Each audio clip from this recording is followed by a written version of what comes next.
It's finally here.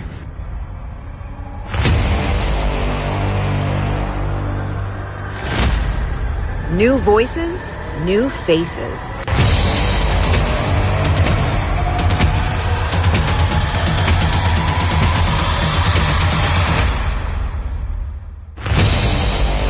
Welcome to the Pantheon.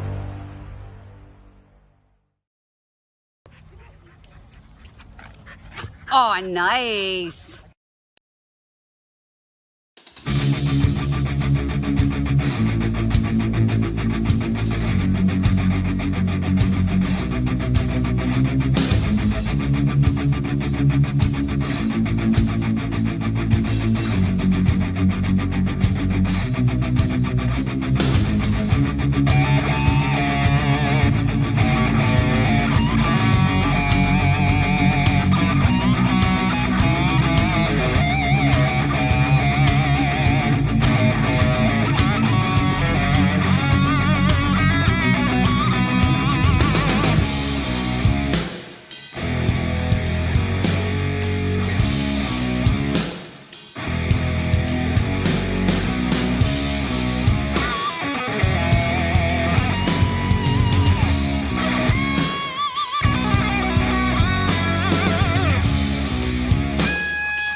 What's up, nerd family? Welcome once again to the Poindexter Lounge. My name is Enosh, aka Enosh Fett, and it's great to have you with me in the lounge tonight. It's going to be a banger. It's going to be another fire stream. If you weren't here last night, you missed a good one. I'm just going to tell you that much. You missed a great stream. My thanks again to Cylon Scotty, to Stephen Colbert, and William was here, and man, it was a really great stream that we had. We talked a lot about the ins and outs of this whole stupid bot situation and nonsense and stuff. But then not just that. I mean, there was just a lot of really good discussion about this whole situation around Zack Snyder. And so last night we had wanted to have the Nerd Queens on, but they could not join us last night as advertised. And so we have them tonight. So they are here. I can verify that they are here and they are ready to talk. That being said, though, look, if this is your first time to the lounge, just know that the Poindexter Lounge is, I don't know, it's a place for something. Oh, that's right. It's a place for the cool kids. Nah, probably not.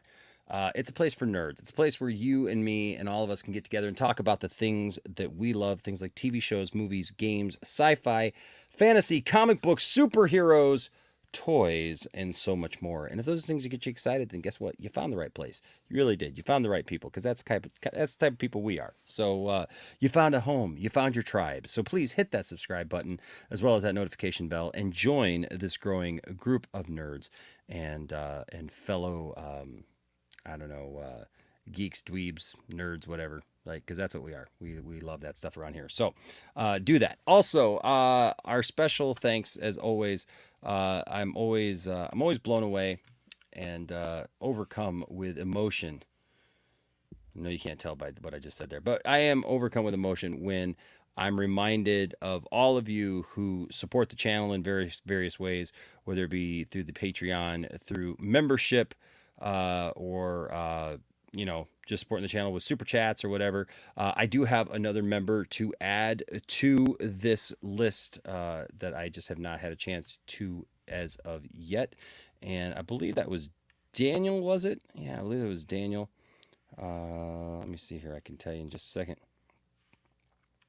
Our newest member was Daniel Martin. So welcome, Daniel. We are glad to have you. I'm sorry, I will put you on this list. I will get you on this list, and all in due time. All right. So thank you so much. And then, of course, don't forget that we do have a store down below. All those links are down below, and you can find them. You can find all kinds of cool stuff there. Share it with your friends. Go buy them something. Have some fun. Speaking of our store, right now we do have a special contest going. Our good friend Jimbo is bringing his new show, Quantum Gaming, to the Poindexter Pantheon, our list of shows, our network of shows that are on the lounge here every week. And so Jimbo is going to be joining that. But that being said, we need a logo. We need a logo for Mr. Jimbo, for Quantum Gaming. So if you have some artistic skills and you'd like an opportunity to win something from our wonderful store, then please submit that to you can submit it to poindexterlounge@gmail.com, or you can DM us at any one of our socials and show us what you got there, and one lucky winner will receive an item of their choice from our store. And so thank you guys so much for supporting that. Speaking of which, if you do any of those things, join the Patreon, join the membership, or give a super chat or anything at any point, you are eligible for one of our giveaways, which we will be giving this bad boy away here pretty soon. Skeletor, he's pretty cool, and so we're giving him away. Look at that artwork, man. I'm just blown away by this artwork. This artwork is absolutely freaking amazing. Mark Hamill, who voices Skeletor, my gosh, man, just so cool. And you can win that. All you got to do is do one of those things and help us out. All right. So we got a great night planned. Just looking here, seeing how the chat's working. Again, I want to remind everybody, listen, you may not agree with me. You may not agree with the Nerd Queens. You may not agree with, with anybody. But you know what? That's fine. We don't all have to agree, to be friends. What we do have to do is be respectful of each other. So if you feel like you have a differing opinion than mine, that's great. But you're not going to be here to change my opinion. And, it's my show. So that's how that works. It just is. That's life, baby. Deal with it. But we are going to have a conversation about some things tonight with some wonderful friends of mine. And so we're going to go ahead and bring them in right now. Ladies and gentlemen, welcome back to the show. It's been, it's been way too long. I gotta say, it's been way too long since these ladies have been here. But ladies and gentlemen, welcome back to the Poindexter Lounge. Nana and Cole, you know them better as, we're waiting for the drop, the Nerd Queens. Hey guys. Look at that. Oh, Totally have this. yeah. Get down. Make it funky. All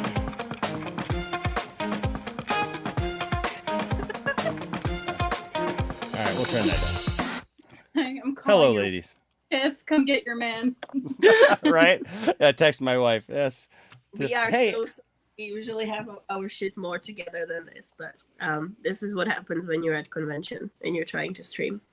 Yes, I know. I was giving RJ a hard time because apparently RJ was like talking about you guys, saying like, "Oh my goodness, the Nerd Queens are at San Diego Comic Con. What? It must mean something. It must mean something." And I'm like, We're always at Comic Con. "That's what I said." Like I was on Max's stream and I'm literally like this, like just going, "Oh my god." Like what? RJ, we And love you, but no, honey. Sorry. Yeah.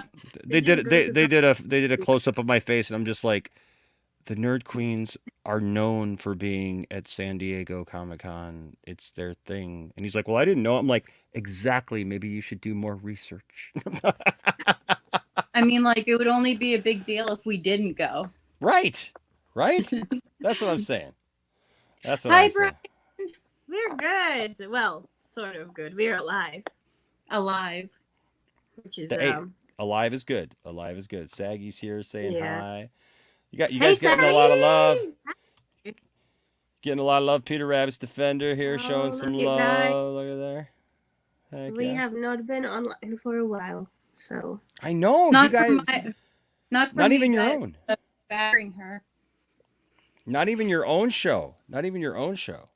Life got in the way. there have been some health issues and stuff. So All right. All right. Well, we love you. We miss you. I do want to. I want to read. Where did that? I had a comment here from Dork Knight. Okay. So this first thing. I want to get this before it goes away because I'm not gonna be able to go through the entire list. Usually I say hi to everybody in the chat, but we're not gonna do that right now because it would just take way too long. Because you guys came out the gates, right? But Dork Knight here says, I did ask my buddy who works with Zach, and he told me it was all bullshit and that the article was literally just a hit piece from people who were bitter about being pushed out of WB. Yeah, like, yeah, amazing, isn't it? Isn't it that like everybody that they talk to is pretty much people that got pushed out? So I mean, they're probably a little butthurt, Dork Knight, and it is what it is. But so we're gonna talk about that tonight. it's like the Rolling Stone article was like, "Oh, Zach was a jerk to Warner Brothers." I mean, who wouldn't be a jerk to Warner Brothers in his place? Like, But not only that, it's like, oh, he said he's gonna ruin them. It's like if you've spoken to Zach for 5 minutes or at least watched him interact with someone else, not just like when he's talking to the screen making an announcement or something. If you watch him talk to someone else for 5 minutes, you can tell that's not how he talks. Like, well, who does talk like that? That's what I've been saying. Like, who in their right mind like talks like this? I will destroy them on social media. Like, it sounds like Donald Trump, to be honest. it's just a weird. I mean, like, I guess I'm glad that they said that it sounded like Lex Luthor because it sounded like something that would be in a comic book, to be quite honest, like some super villain, they're making Zach out Or now. like, or like when a Karen says she's going to give you a 1-star review. That's literally what it sounds like. I will destroy. Zach is like the ultimate Karen. So now we should do some streams with like make up some thumbnails with like Zach with like a Karen haircut. now Please. that you've said it, somebody's gonna cut that out and use I it. know. Please, I don't know. Please don't. I won't sleep for a week. That'll be horrifying. There you No, go. it's all good. Why are you taking it? It was good Because it before you was slow. touched it. Because I was watching it slowly sliding on to fall down. This is how we roll today. There you go. Hey, you know what? It's okay. We're just glad to have you guys here. We're just that's the important thing. We're just glad to have you all here. Sorry So- about yesterday. No, it's all good. It's all good. We actually had quite a great discussion. It was a really good stream. Actually, we got into a lot of the stuff regarding we got all the stuff out of the way, like with the bot situation and Cylon Scotty, which is he's a great friend of mine, and he works in that realm. Cybersecurity and whatnot. Yeah, and he really broke it down as to what all that meant, and he talked about the fact that yes, the numbers may be correct, but the way that the writer of the article was disseminating the information and the conclusions that she was coming to, you could tell that she didn't know anything about that, industry. That like, industry, yeah. She was basically putting her own spin on what those numbers meant. And he even talked about, like, you had to consider things like, okay, so yes, the norm may be this 5% of bots, right? But like, so is 13% high at that time, or was it a different circumstance? And during that time, we were in the middle of COVID, which bot usage like went up during that time. So it was still, even if it's 13-17%, it was still at, where the norm was for the time that was going on. So it's a great thing. So if any of you missed last night's stream, I strongly encourage that you go back and you watch it, because then Stephen Colbert came in, and he's always great.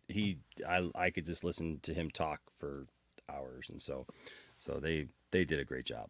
Actually, I just got to sit back and listen, man. It was pretty awesome. It's pretty awesome. But before we jump into the nitty gritty of the week, because obviously that's on everybody's mind and what's been going on and stuff, I do have to ask you, ladies. It's just I just have to tell you, it's good to see you guys. Yeah, it's good to see you too. Are you guys excited for Comic-Con this weekend? Of course, we wouldn't be here if we weren't. Very excited. But yeah, it's these days everything that can go wrong went wrong. So it's a bit of a crazy couple of days. Yeah. Let's just put it that way. Yeah, but it's just good to see you guys together in the same place. Yeah, that doesn't happen often, does it? No. So that's always good to see. Yeah, it's nice to be in the same place. Yeah, especially after so many years that we were stuck. Even when she hugs the bed. Oh, we're poor. We can't afford to get our own bed. Hey, you know what, man? I've been there. Like I've shared a bed with plenty of my friends, and got kicked. And I woke up one day when I was younger. I had a friend over, and I woke up one day, and I have no idea how this happened, but I ended up laying in the crux of his arm, so I was like laying on his chest, and I have no idea how that happened. He spent the night, and I had a queen size bed, and I woke up the next morning, laying on his chest, and I was like, wow, okay. The other night, Nana was so sleepy that at one point she just took my arm and was holding it, and I was just like, okay, this is where I live. This is my life now. But usually she wakes up because I say something to her. I don't even know. Like sometimes I'll be just like, Nana, and she's like, what? And I'm just like. Yeah, no, we've had some troubles with planes and everything. So by the time we got to San Diego, I managed to get sick. Ooh. Hence why I sound the way I sound. So it's great when Comic-Con's starting and I'm sick. So yeah, it's a bit like, so the past 2 days we just kind of tried to do as little as we could while still doing what we need to do. Got stuck yesterday in town. That's why we ended up not being able to come. But yeah, we're here, so hopefully now everything's gonna go smooth. And I know we have no idea if anything cool's happening. Yeah, we have no idea. Well, that's the first thing that we got to talk about, right? Like all this Henry Cavill stuff. Like before we get into the other stuff, all of a sudden out of nowhere today, after everybody's been talking about, no, Cavill's gone, like a lot of the usual suspects, Cavill's gone, he's not coming back, he's too old, or he's this, or he's that, or whatever. Now all of a sudden, everybody's talking about this rumor that he's going to show up on Saturday. So I got to ask you guys, if he shows up on Saturday, what's your reaction to that? Well, our reaction is going to be interesting because we're going to be there.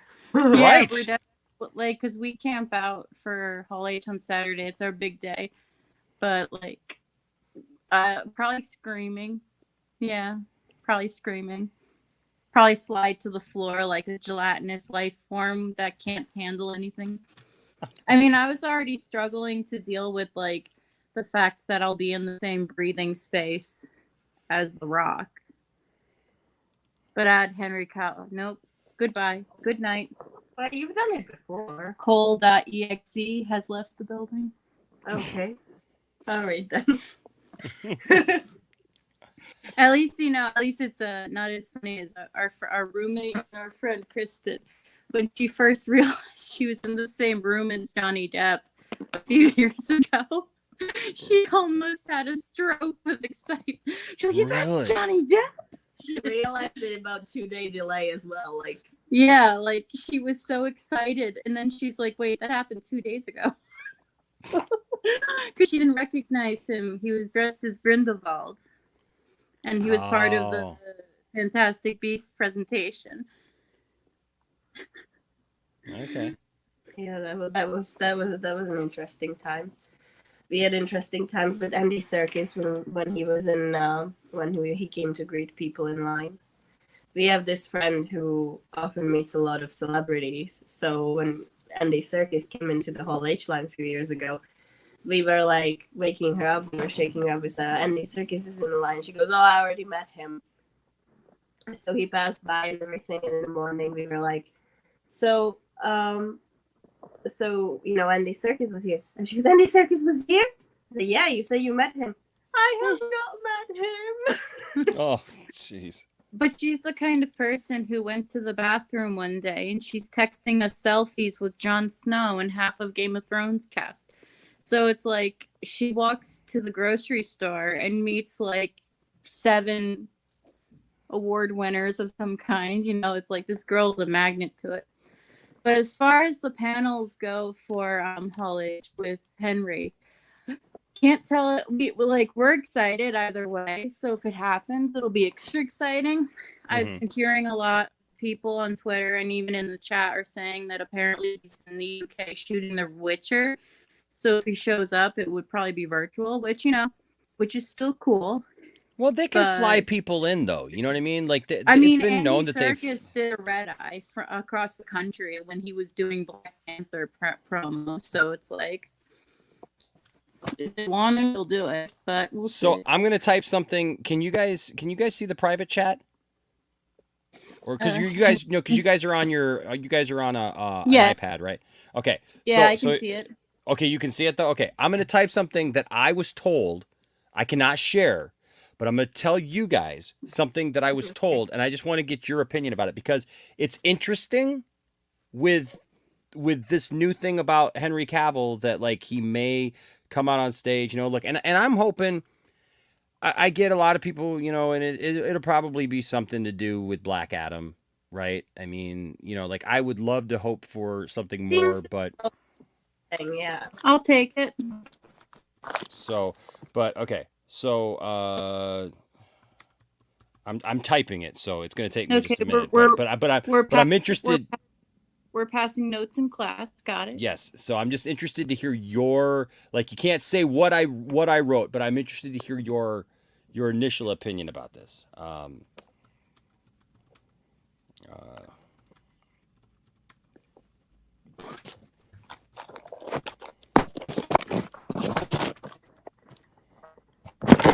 Look at you fixing things. What was about to fall down again? So.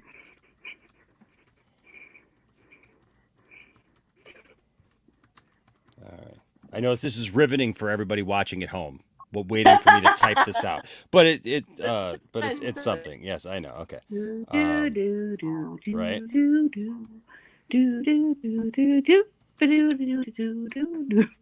Right.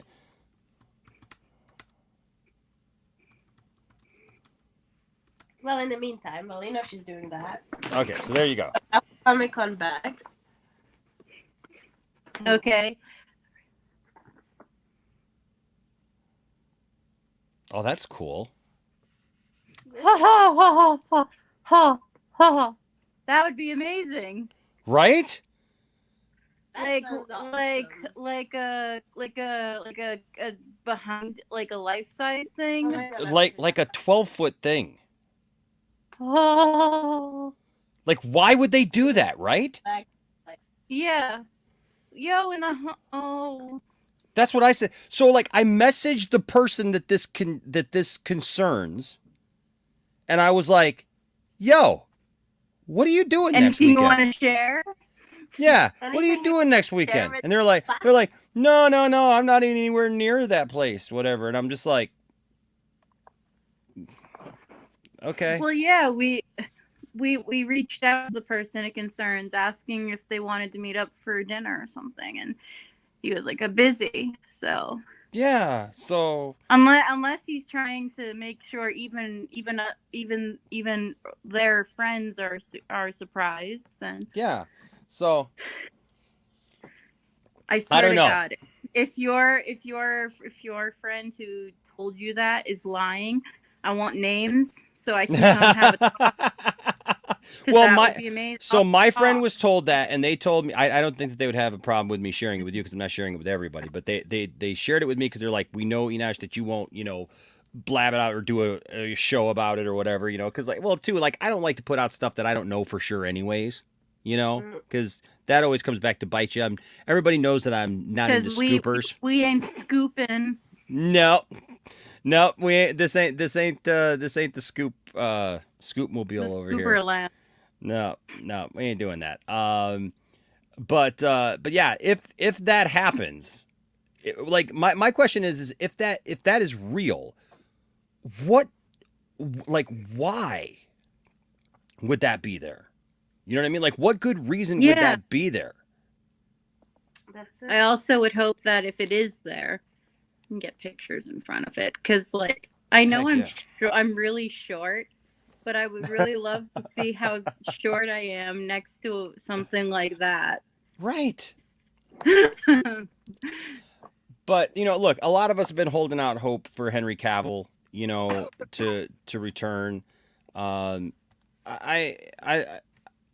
for me, if he's not going to return, I just feel like at this point they just really need to rethink everything that they're doing, because like, why keep holding on to something that you don't have any of the cast there anymore? You know what I mean? Like, why hold on to something? But I will say this. Also, I've been okay with the, I was not happy with Shazam when, we got Superman with no head, and I watched Peacemaker, and I really wasn't mad at Peacemaker for what they did, because like, what are you going to pay for everybody to come back and shoot a shot for, 2 seconds, if they don't even have any dialogue or whatever, like, I get that. But I really don't want to see any more faceless Superman cameos. I mean, so long as they're implying it's still Henry. Like, the Shazam one didn't really bother me, simply because it felt like it was on par for Shazam. Yeah. That, like, even if they did get Henry, it still would have been a headless Superman shot. Like, my brother and I had just, before we saw Shazam, we had just watched Justice League Unlimited again. And, like, like, that just felt so canon. Like, it just, like, but at the time, because we were still fighting for the cut, it felt like a slap in the mouth. Yeah. It felt like an insult. So, like, but now that we have the cut and we've, gotten to a point where we know where everyone stands on this, it's kind of like I can appreciate it more now. I can find it funny. Yeah. But like from the beginning, we could always tell that what's the name of the director again? I can only remember his handle on Instagram. Oh, who David? did? Oh, no. David Sandberg. Yeah. Yes, Yeah. Pony Who did? Yeah. I can only remember his handle because it's Pony I Smasher. think the biggest issue that I have with this, or like not necessarily this particular case of what happened with Shazam, but the fact that it has been repeated over since, is that it's essentially just baiting people, a certain fan base of a certain DC universe, to keep coming back to the universe that they are adamant is not connected. Yeah. Like, why are you giving us all these hints to the characters that that we as a fan base enjoy and are fans of? Why are you putting these bits and pieces into movies that you say are not connected, just to sort of keep the people coming back? And then you just tell us, okay, there's multiverse and there's this and this and whatnot. That's great. But if you're not going to actually act on it, if you're not going to actually give us more of that universe, that particular universe that that we're interested in, stop giving us bits and pieces to make people think that this is going to happen, because it just creates more resentment and anger. See, the thing that would really make me excited to see Henry there for a Black Adam panel because two things. One, it would be getting Henry back in the universe. But Yep. two, because I don't know if anyone's ever noticed with The Rock, when he wants something, he usually gets it. So it's like, if he's pulling for this Superman, then we're going to probably get him back. Yeah. Yeah. Seriously. And look, and I hope I definitely hope it happens. To speak on what Nana said. So like, my best analogy is this: it's like when my ex-wife, she'd been gone for almost 3 years, and she served me with separation papers, right? And like after 3 years, she'd been gone. I was paying all of her bills. I had paid off her car. I was paying for her cell phone. Like, I obviously took care of my son, whatnot. She still had literally a debit card to our joint bank account. Like, I never cut her off or anything. And like, she served me with divorce papers. And I just looked at her and I said, or she didn't serve me with divorce papers, separation papers, right? Because she wanted to have like a set amount of like child support and a set amount of alimony, which made no sense given the fact that like she had access to our bank account already, like, so it made no sense. But you've been gone. We're separated. Yeah, right. And so it's like this. None of it made any sense. And I just looked at her and I said, "Yeah, no, I'm not signing those papers. If you don't want to come home, guess what? We're getting divorced. Because I'm not going to live like I'm divorced without being free to be able to move on with my life and heal. And thank God I did that, because look where I'm at now. I'm getting ready to celebrate 10 years with the lovely Tiff-tastic. And, like, that's the thing. At some point you got to be able to move on, right? If you're not going to come home, WB, if you're not going to bring Superman home to us and be with us, or at least the Henry Cavill version, that's fine. I mean, I'm not fine with it, but in the same token, like, okay, well then let's tear the Band-Aid off.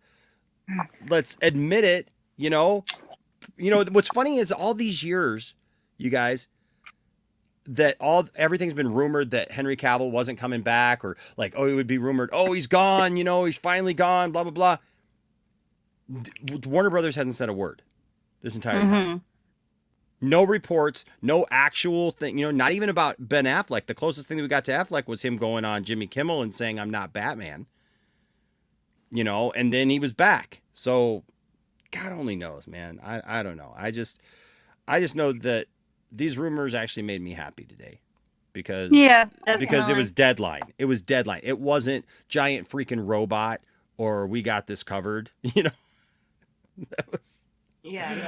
That was sharing it. It's actually Deadline. So, so if Deadline's reporting it, then it gives me a little bit of hope, I guess, still. Yeah. But I will say this, so like you mentioned, like, The Rock, right? And so like for The Rock, the one thing is I've been tweeting him. I've been giving him a hard time, because ever since he came out at Fandom and said, and started that whole hashtag, that, the hierarchy in the DC universe is about to change. And he started like going after all the current DC characters, right? He went after Superman. He went and he went after Henry Cavill's Superman. He went after Gal Gadot's Wonder Woman, after Ben Affleck's Batman, after Aquaman, all these, different characters. And so my thing has just been, if you don't bring back Henry Cavill to fight Black Adam, if you're going to do this Black Adam versus Superman thing, it's not going to mean a thing. You're not changing the hierarchy in the DC universe if it's not Henry Cavill. It doesn't mean anything. It's if they just introduce a new actor as Superman just to come in and face The Rock, it won't be as exciting. No, it'll just be like, all right. I feel like The Rock's beating someone up again. Yeah, it's like wrestling when they just bring in a jobber, somebody just to just come in, and that's a term that's it's just there for the guys who just come in and they're supposed to lose, and that was their job, was just to lose and make the star look good. And I don't want to see them just hire another Superman just to come in and make The Rock look good. I want to see I would love to see. I'm not a huge Dwayne the Rock Johnson fan, but there is one thing that I've always believed, and that is that he was born to play Black Adam. Just like Ryan Reynolds was born to play Deadpool for me. Yeah. He was born to play Black Adam. And so I feel that to really make that good, man, if you're going to have him go up against Superman, I want that fight to be good, you know? I want that fight to be epic. And I feel like the only way that you do that is by having it be Henry. You know, so I got to ask you the question though. If we pinned you down and we said, okay, what percentage are you at that you think this may actually happen?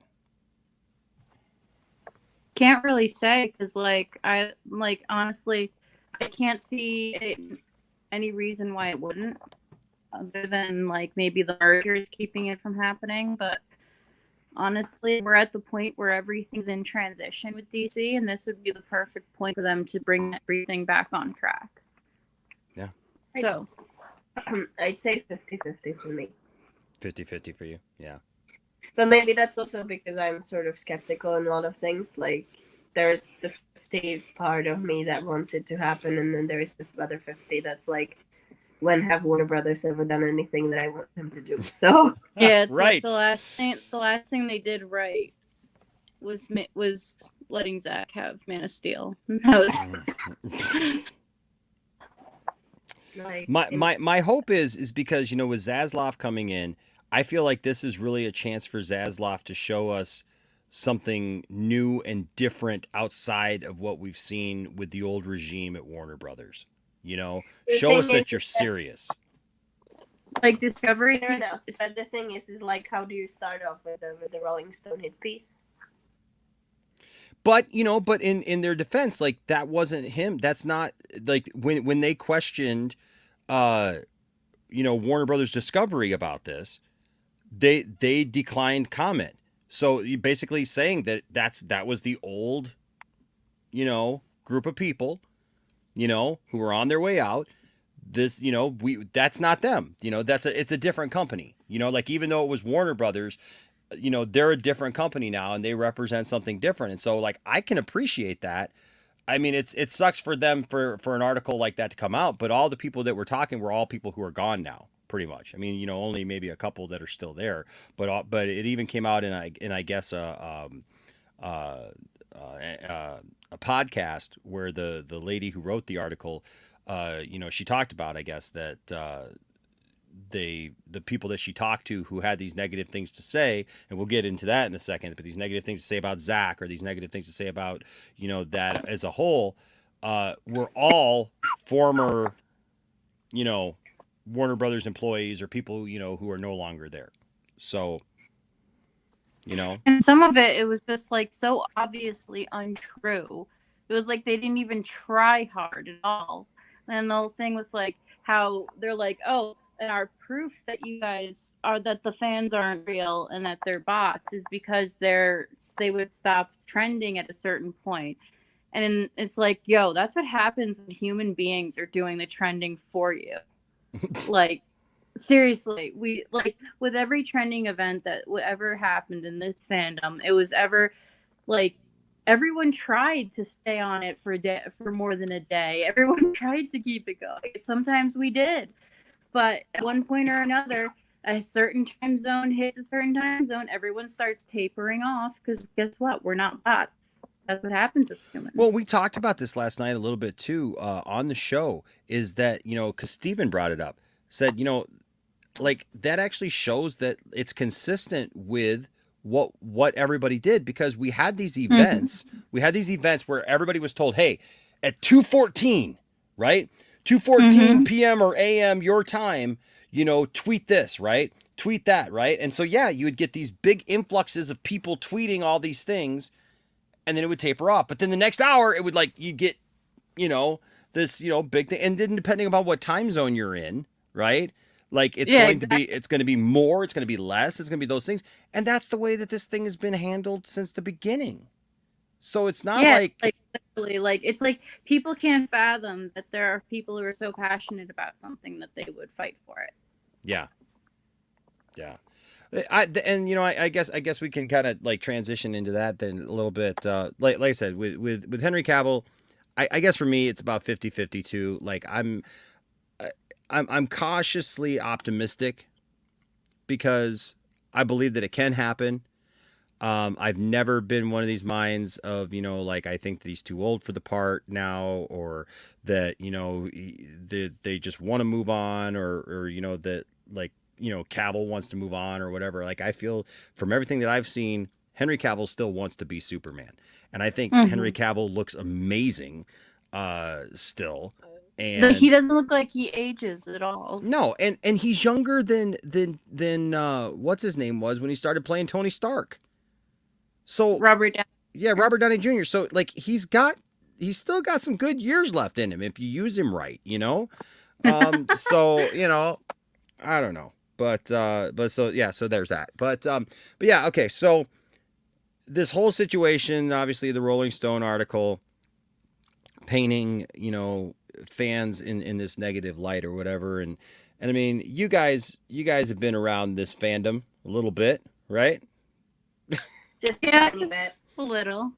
I mean, give me some of your perceptions about this article when you're reading it and you're seeing some of the things that it's saying about, about how it got started. They talked about Fiona. They kind of talked about everything as if like, oh, like almost like nothing existed, right? That like the website, the banners and stuff. They even talked about like, well, why wasn't there any like GoFundMe programs or Kickstarter things like to raise money? And I'm like, where were you guys? Where is this writer been? Like, Obviously, the group hallucination. Yeah. Yeah. It was a group We hallucinated the last 2-3 years of our lives, guys. We did. It didn't happen in real life.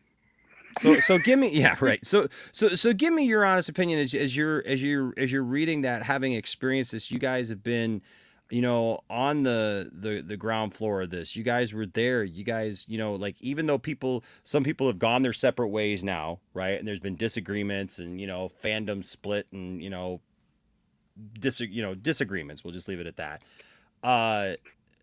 It doesn't take away from the fact that there were good people who came together for a good cause to begin with.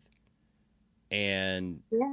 so how does it make you feel when you read that it's like, oh no, it's just, it's just all these, I think for me, like the worst part about all this is like, and you can see, and it maybe feels almost insulting how the article brushes over it, but even Zack always makes a point to say, I want you to make sure to know their contribution to charity. And hey Nana, can you maybe get a little closer to your your iPad or whatever you're using, because I think the sound because you're back a little further than Cole. You're back a little further than Cole, so when you're talking, we're not getting everything that you're saying. It's kind of so. Okay. Can you hear me now? Okay, this is not holding. Can you hear me?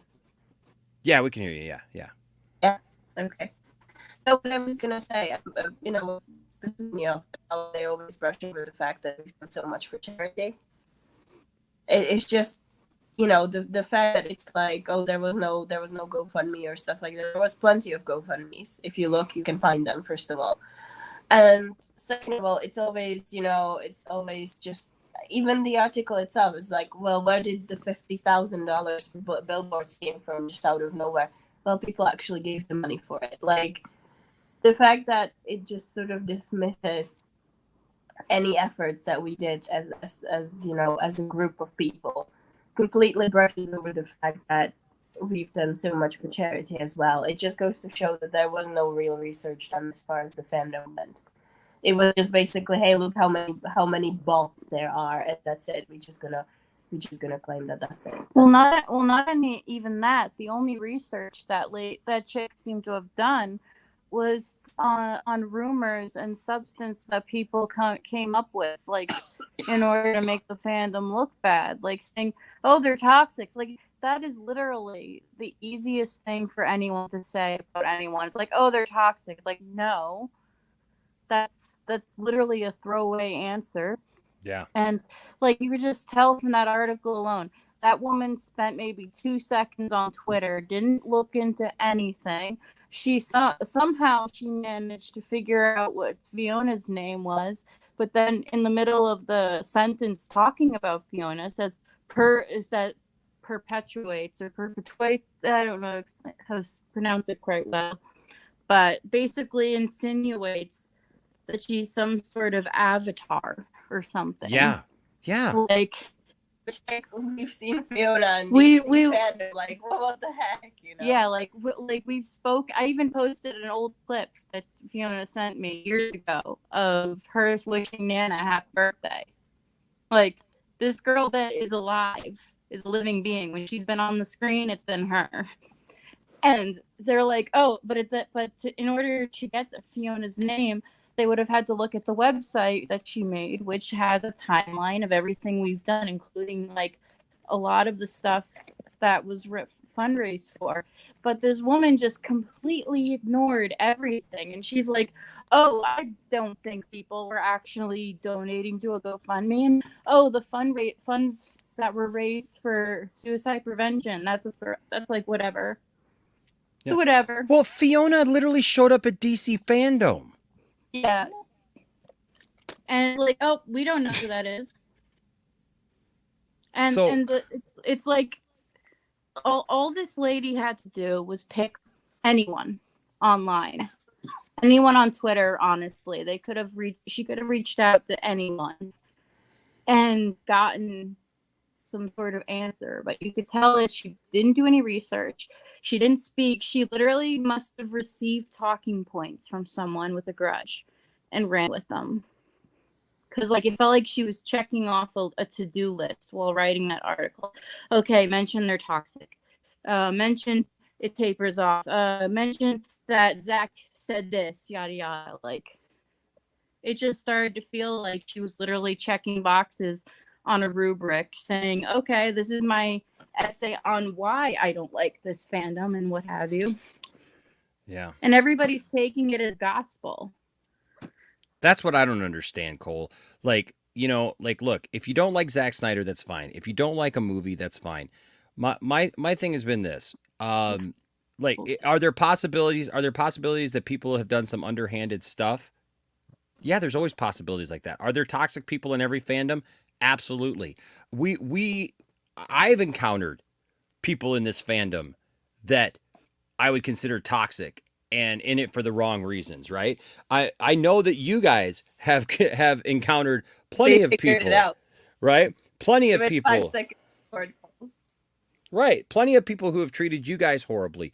And not only that, but like, listen, and we know who those people are because they're the type of people. I was just on Max's stream and Matt Jarbo was there and he was talking about somebody like today, you know, a Snyder fan. And I get so sick of hearing that. It's like, oh, Snyder fans are doing this. No, you can't just label it that like Snyder fans are doing this because Snyder fans are not doing this. Like the Snyder fans that come together for these good causes and stuff, we're not organizing to go after people or attack people. And when you hear somebody tell somebody because they're angry at them that like they should end their life or something, you can tell that that's not somebody who really was in this for the right reason, if they were even in it at all, you know, for anything more than attention or whatever, because the whole point of everybody coming together was based upon supporting AFSP, supporting Zack and his family, you know, when Autumn passed and like nobody in their right mind who's a part of this or representing this group of fans would say something like that, you know?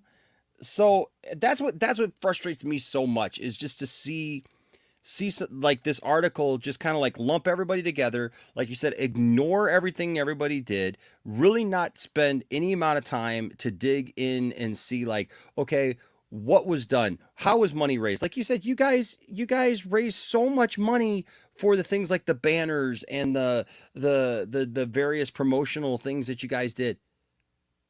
Why weren't you guys contacted? You know, it's not like you guys are like a secret. If she was able to find Fiona, she should have been able to find other people. Yeah, that's the biggest thing. I mean, even like if they went back to some of the old GoFundMe's, it would have taken no time at all to be able to find who organized those and go reach out to the organizers to find out more. Like it would have been child's play, honestly. This like the article reads like it was amateur hour. Like, I'm not a journalist. I don't have a journalism degree, so I can't say from a professional standpoint. But it felt like amateur's hour. And this lady literally wrote this to try to make a name for herself or something. And it's like, okay. Like, if you're not going to do research, if you're not going to show some integrity in a field that is vastly needing some, then that's your karma. And as we've been watching on Ray Fisher's tweet on his Twitter, he's been systematically ripping that article to pieces in beautiful ways, and also bringing up receipts of how the author is biased and things that she said in the past that are a little bit red flaggy. So it's kind of like, this is what you asked for. Like, she wanted to get into a fight and she just wasn't ready for it. Yeah, like this tweet here was probably one of the best. How her look that he had that because of legal they had to change that. Yeah, this was where because Tatiana, who wrote the article, initially she said here that Fisher declined comment to Rolling Stone, right? So Snyder called the allegation totally untrue, that that he had any underhanded dealings with trying to manipulate people. That pisses me off too, because like I said in Max's stream before I came over here, it pisses me off because, okay, first of all, I wasn't manipulated. I enjoyed Zack's movies. I'm not obsessed with Zack Snyder. I'm not like, worshiping at his altar or anything. I just simply like those movies, and I simply wanted to see his version of Justice League. And I felt that it was, once I got in, I saw, oh, this is a worthwhile cause to help raise money for suicide prevention. Those are great causes. That's it. And so, like, I wasn't manipulated. Nobody pulled me aside and, and like initiated me into the cult of Snyder or anything. And, and like convinced me to, You're not a cult. Oh, well, that's a whole other can of worms, right? But yeah, like, so this idea that Zack was, undermining this Lex Luthor like plan to, the Lex Luthor comment made it even more obvious that it was literally a list of comments that this woman was told to write. Like, yeah. And one thing I noticed is that when the last few times there's been a hit piece about Zack or like within the fandom or what have you, it's usually been authored by a woman, and I feel like they're doing that as sort of like, hey, they're not going to come after her as hard as they will for after a guy. So, like, it just feels like everything is a performance piece, like they checked all these boxes. They'll say all these things, make sure the writer is this person who has only given praise to Whedon in the past, which is what some people on Twitter found out. They found that she's only penned articles about Whedon before. And, like, make sure that she says all this shit that could start a war, but hoping to hide behind the fact that she's a woman, and so we won't attack her the same way. Or not attack. And the fact that like this all came out, the day that the digital release, like, LOL, you thought this, how long have you been playing this game with us, with this fandom? Like, you guys really think a hit piece is going to take us off our stride? Right. But yeah, so here the original article said that Fisher declined comment to Rolling Stone. So, and then Ray took them to task on that and said, no, no. And then they went back and forth because they tried to then show receipts that said, well, we sent this email, right? And Ray showed that, like, well, you changed the deadline on the email even of what time we were supposed to get back with you if we had a comment. But so there was this, but of course then this is what it says now. Fisher's reps did not respond to multiple requests to comment for this story. So look, not responding and declining comment are different things. Mm-hmm. They're absolutely different things. This was a bunch of nonsense that I feel that they didn't feel that they even needed to, acknowledge, But yeah, so, she's showing that there. It just completely pointless to me, to be honest. Like, why did it even come out? Like, obviously we can have our guesses as to why digital release. Yeah. But like, why bother? Like, it was just, if I'm honest, it was just a bunch of bullshit that gave us absolutely no new information. What was it for? What was the aim of it? Did it go off? Like, it's just like there was absolutely 0 point in that article aside from pissing people off. Yeah. Well, and getting people upset, like, because I have friends that I love dearly, but they've become very emotionally attached to this, where it's like when they see things that go one way or another, they get frustrated because they're sick of listening to people argue, right? They're sick of listening to people within the fandom argue. They're sick of listening to the attacks that get flown all over the place. Plus, they're sick. Honestly, there's a large segment, and you both know this. There's a large segment of the fandom now that is just making stuff up, right? Like every day, like, Zack is in like all these power plays to, like every time Zack breathes, it's a sign that Zack's coming back and he's going to take over all of, DC from Warner Brothers, and he's going to do this and that. And, so there's people that I know who are frustrated with all that. And I get it. I obviously do. But at the same time, like, truth is truth. And people just putting out pieces like this to try to discredit Zack or to try to make it look like Zack was doing some underhanded thing and Ray Fisher was just his underling, his minion, that was coming along for the ride, because Zack knew that he could use him, to get, people interested. It's just such conspiracy theory BS. Look, I will give you this. I said this was the last thing I said before there, and I'm interested to get you guys' opinion on this. So, Matt brought up, he said, well, there's this correlation, right? So obviously Zack was going through a frustrating time. He was going through loss. He was going through those kind of things. And so when you go through those things, obviously there's different degrees of that. And I agree that a lot of time you get different degrees. You lash out, you get angry, there's things like that happen. But also, not everybody responds in the same way. Not everybody goes through all of that list of stuff, that it's like they're going to do that. And nothing that we've seen out of Zack has pointed to any of that. Now, you guys have been around him. You guys have talked to him. Help me understand. Help the viewers. I understand, but help the viewers to understand, like, why this just, in your experience dealing with Zack, this doesn't fit into who he is, or who he's been regarding this whole thing. Like, what his reasoning for wanting the cut to come out and the passion, and the way that he's responded to fans and things like that. Is Zack Snyder somehow sitting behind the scenes and just like manipulating like the Wizard of Oz behind the curtain, and like a puppet master just controlling everybody, getting everybody to do his bidding and, get his version of the film out and whatnot? Like, help everybody understand why that doesn't make any sense. Look, when we obviously gotten a chance to speak to Zack a few times, and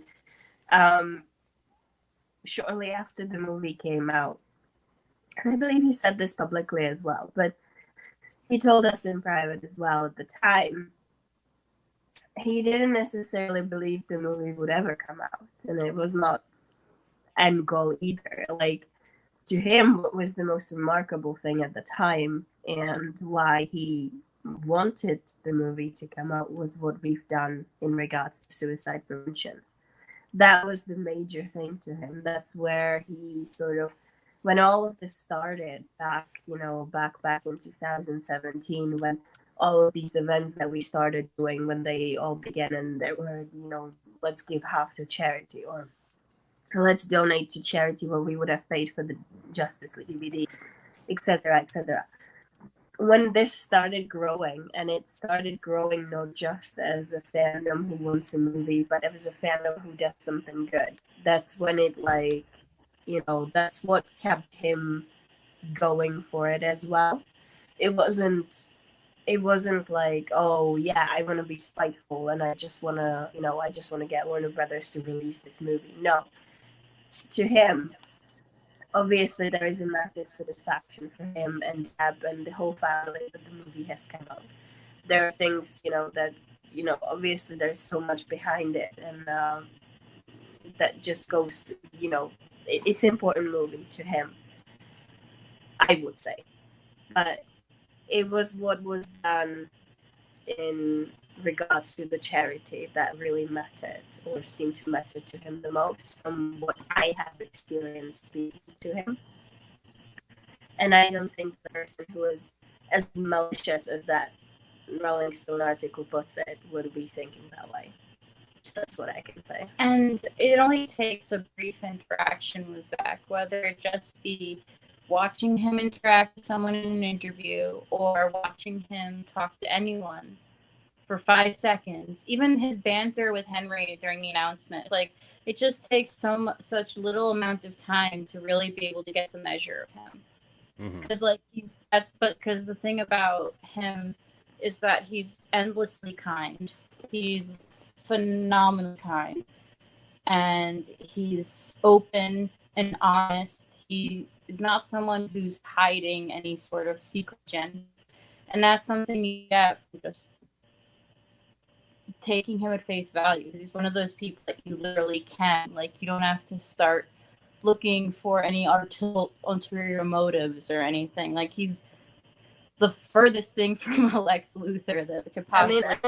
Look at Justice Fund. I mean, who would, obviously Justice Fund, I'm bringing it up because it's something that is our own personal experience, but who in Zack's position would do what he's done? He's helped us so much to make it happen at the time.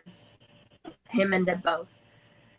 Like, if you wanted to manipulate a group of fans, you would not need to put this much effort in it. You really wouldn't. But he did it because he had fun with it, because he likes his fans, because he likes the work that he enjoys the work that he's done. And he really appreciates what we do as a fandom, especially when it comes to charity. If somebody's like as much of a jerk as Rolling Stone tries to paint it, he wouldn't be acting what he is with his fans. He just wouldn't be. I mean, like we've said 1,000 times, what kind of director in Hollywood who's had amazing movies and the talent that he has just goes on to a couple of random people's, live streams on YouTube? Like, come on. He could do press with anyone, but sometimes he chooses to do press with a couple of idiots like us. Right. Like, it's like, he doesn't have to be this nice. He doesn't have to be this genuine or kind and loving to everybody. Like, if I had been through half the shit that him and his family had gone through since losing Autumn, I would not be that nice. Because the world would have definitely made me colder. But for them, for Zack, his whole family, it's just, they're just so warm and genuine and real. Like, yeah, him and Deb have just been amazing. And that's not to say that they be pushovers, because they are not. It's to say that there is a hidden strength in people who can still show kindness and love to random people or anyone else, while still facing down the sort of hatred and cruelty that they have faced. Yeah. Well, and let's be honest, right? So, like, the whole idea of Jeff Johns and John Berg, like dragging their feet about keeping their name on on Zack's film, there's nothing about that that makes me think that like Zack would have been just like, oh yeah, that's fine. We'll just keep going at this for I feel like if you've made Zack Snyder your enemy, then you must have really done something fundamentally wrong. Like, and that's why when they bring up stuff like that, it's like having that sort of like, that assumption from what I know of him as a person. It's like, yeah, they must have really fucked up for him to push for that. So yeah, this guy just is right. It's like, it's his artwork. If somebody wanted to slap on their signature to the Mona Lisa, and not the art, and it's like just a random, like, what did you do? Oh, well, I might have, I don't know, paid a little bit for it to get in the museum. It's like, no, you don't get to put your signature on the artist's work. Right. And look, they had already screwed up the theatrical version of Justice League, right? And so like I don't have a problem with Zack being pissed off enough to say, listen, get these guys' names off my film. Like I said this earlier, and I mean it. Like I am tired of all these people pussyfooting around stuff and acting like we live in this perfect little world where nobody gets upset about it. These same people will get on streams or Twitter and attack people and say horrible things about people and do things like that. But then, like, in a business situation like that, they hear Zack Snyder may have raised his voice to somebody. Oh no! It's like after 2+ years of hell. It's like, right. Oh God. Right. Like, look, for something like that, I don't blame Zack if Zack walked into that office and said, listen, they had already told Zack at one point that they just wanted him to release the footage unaltered, like with no VFX, no nothing, just bare bones. So he already knew that they just wanted to just screw around with it from the beginning, right? So he already knew that. So he was already fighting for that if they were going to do the cut, that they did it right. And then the fact that Jeff Johns and John Berg were dragging their feet, getting their name off of, the film. There's nothing wrong with standing up for yourself and say, look, this is my art. This is my movie. This is not their movie. This is me. But again, just because he did that does not mean that he's guilty all of a sudden of just being so angry and just ridiculously off the top that he tried to cause people to somehow cheat the system. It's literally like people will react surprised when they back a dog into a corner and try to take its bone, It's like you back anyone into a corner long enough, they will bite. And that's completely and utterly the human condition, and it's completely reasonable. You should be able to stand up for yourself without being judged, and we're not in a society that allows that. Yeah. So, oh God, he said that he's raised his voice. Well, look at the shit he's been through, and then walk a mile. After you've walked a mile in his shoes, gone through the loss of a child in such a traumatic way, then you can talk. Then I want to hear what you have to say. Otherwise, shut up. Let the poor man live.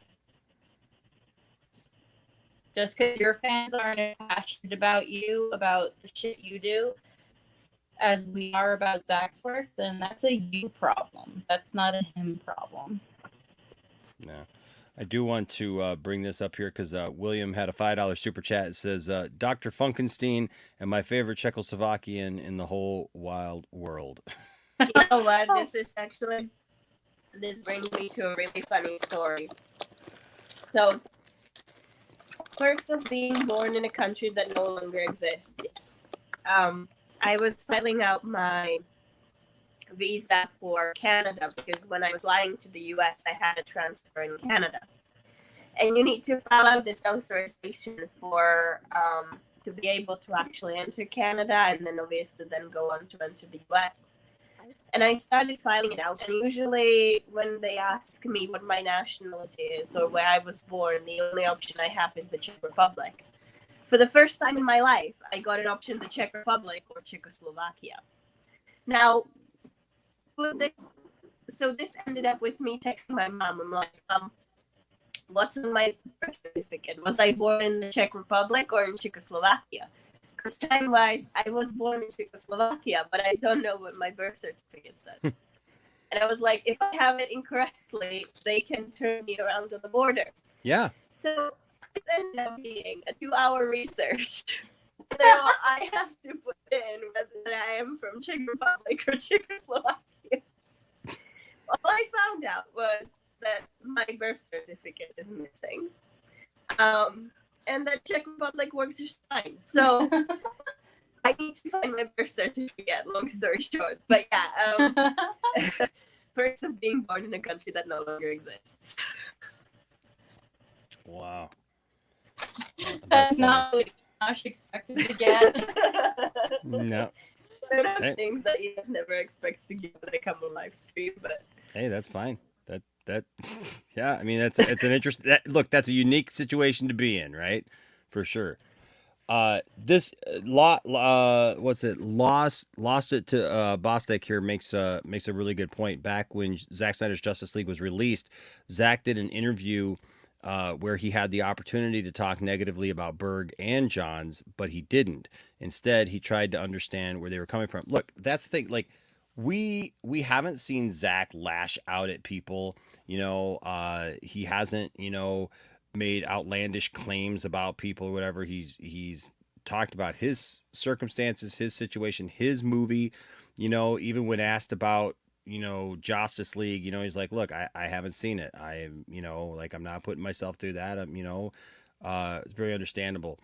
But again, just because, you know, he hasn't done that, there's people who will make it out to be, well, that's because he was having everybody else do his dirty work.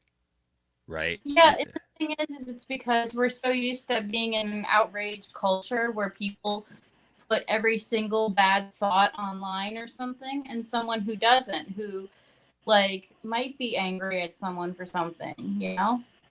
It's like, God forbid he keeps it to himself or he chooses not to entertain toxic negativity. Yeah. Yeah. So it's you know, it's a real interesting. We have breaking news. We have breaking news right now. Oh my gosh. Well, I don't know, this doesn't look good. Ladies, I'm sorry. This does not look good. We've been saying all these positive things about Zack, but this just came out. It's exclusive. Warner Brothers are looking into Zack Snyder's Justice League being successful on iTunes, claiming that Zack Snyder has faked at least 10,000 accounts with stolen credit cards. We don't want to make money. We just want justice, a spokesperson said for Warner Brothers. I'm so confused. Zack Snyder's at it again. 10,000 fake accounts and stolen credit cards. The guy is stealing people's credit cards now. How can this man be stopped? Yeah, I know, right? Stealing people's credit cards. I mean, he must be financially really badly on it if he needs to steal other people's credit cards. Right. No, and for those of you who don't know, it's a joke. It is a joke. Yes. Yeah, Anthony. it is a joke. Anthony, that's the whole point. It was a joke. I was not being serious. But, look, a lot can be said for this because it actually brings up a good point. Like, even like with the Ezra Miller stuff, right? That's been out for the last few months.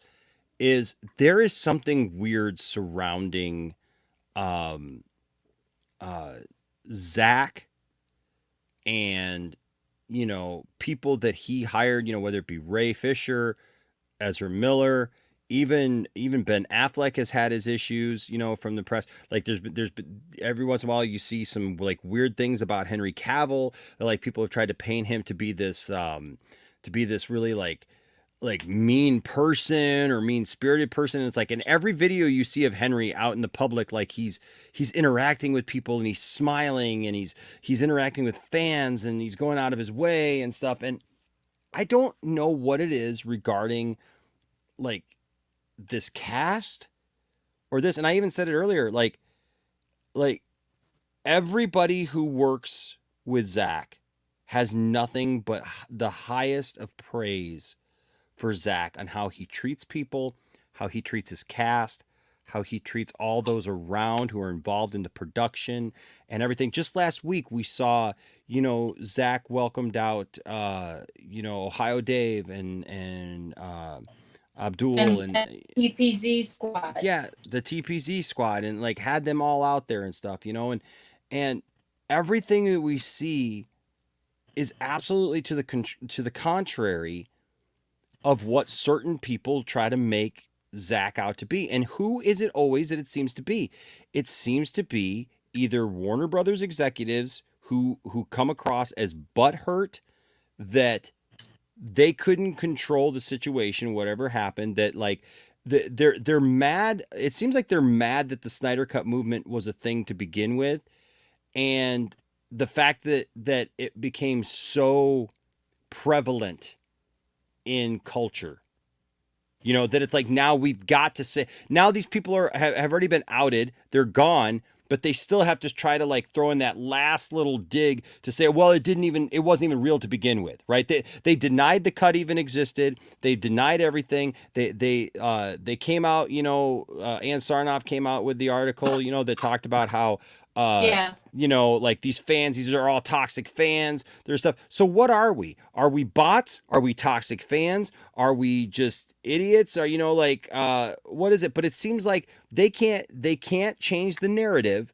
They don't have actual facts to spout that says this is what happened. They don't have receipts that show Zack Snyder is being a jerk or is treating people horribly or whatnot. And it's everything to the contrary says Zack treats people with respect, with love. Everyone who's around him seems to now look, I'm not saying that. I want to make very clear. I'm not saying, look, Zack Snyder is a man. Okay. He's a man. I'm sure he has his days. I said on a stream earlier, I said, a couple years ago, I met LeVar Burton, okay, who I greatly respect, and I still respect the man. But I met LeVar Burton, and apparently there was something going on that day because my experience meeting LeVar Burton was not the best. Okay. I felt like we were brushed off. He just kind of looked beyond us. And, it was kind of disheartening because I was really looking forward to meeting him. And I respect the things that he does for literacy and education with kids and stuff like that. And so like I brought those things up and it was just like, we're just looking right past us and just like was trying to like just scurry us on out. That being said, listen, these are human beings. They have good days. They have bad days. You don't know when you're going to meet somebody. I'm sure that there's somebody that could meet me somewhere and maybe I'm having a bad day and something's going on and they could think, well, Enosh is the biggest jerk I've ever met in my life. And you meet somebody else and they go, wow, Enosh is a really great guy, right? Just depending upon I'm not trying to treat people like crap, but sometimes you're just distant. There's stuff going on that you're thinking about. And obviously this is a family that's been through a lot. I mean, pretty much everything that you can go through. I mean, to lose a daughter and then lose your movie and all those things, like all within that same span. I'm not saying that the man's perfect and that the man is just infallible. Look, I know that there's Snyder fans who will say that, okay? But I question those people's sanity. To be honest, that's the nicest way that I could put it. I mean, like every now and again, somebody gets bored and makes an article about how Zack's work is misogynist and everything. And yet there's only evidence of the women who worked with him who say they've only felt respected and empowered by working with Zack. And it's like, where is your proof? I mean, like, if high school teachers grading work for their students can require more sources and proof than a reporter's job requires, I'm really concerned. Like, I want a works cited. I want quotes. Like, if you're saying all this shit, you better back it up with proof. Yeah. No, you're absolutely right, Cole. I've been so frustrated over the last couple of years watching people write articles that it's obvious that they don't have a bit of of sense, common sense of how to do research, how to ask the right people the right questions or whatever, unless and I hate to think this, but unless you're just trying to write a hit piece and you have a motive from the beginning. Isn't that the nature of hit pieces? Because you're trying to do something for yourself. Yep. And yeah, and it's like, okay, so if Zack is all those things, right? Yeah. So like, why isn't anybody, coming out from all the women that worked with Zack on Justice League, all those Amazonians, right? All those I mean, you could literally have an entire race of nothing but women, right? Where like every person on that set is a woman, right? Nobody has issues with Zack. None of them. Sucker Punch, a cast of women. Nobody looks at Zack that way. So it doesn't add up. It just doesn't add up when you see these kind of things being said. It just doesn't add up. And I want to I got to say Forbes, wrote an article, yeah, a counterpiece to it, and I was very thankful that Forbes, basically kind of had the guts to do something like this, but just said, Warner Brothers' claim about a bot infested Snyder Cut movement don't really add up, because it doesn't. And I encourage you to read this article, everybody watching, if you get a chance, because it delves into some of the stuff that, like, and like, what I don't like is like the goalpost keeps getting, shifted, because when it first came out, oh, what, they were bots, everybody was talking about, oh my gosh, they were bots, oh my gosh, can you believe that the Snyder Cut fandom was using bots to try to do this, right? It was trying to do this, and now it's like, well, now we're not really worried about the bots so much, that's not even like an issue anymore. Now it's, well, we're worried about like Zack manipulated people and like, used people to do his bidding kind of thing. And it's like, pick a complaint. It's always gonna be something. I mean, I had like what happened, obviously, with the movement in the movie. It's gonna be thrown in certain people's sides for the rest of their life, or at least the rest of their career. And it's, it's just easy to try and discredit it in any way you can, because it's all you got left, I guess, at the end. As well, Yeah. this movie was the victory for us. It was a major loss for them because it proved a point, But yeah, I just think that there's just a group of people who really, really don't like the fact that there is a movement around this, and that we succeeded in what we wanted. So I was just asked if we were going to get into Ray Fisher's rebuttal. So we talked a little bit about it, but yeah, Ray was not happy, and I don't blame him. Ray is guidance, but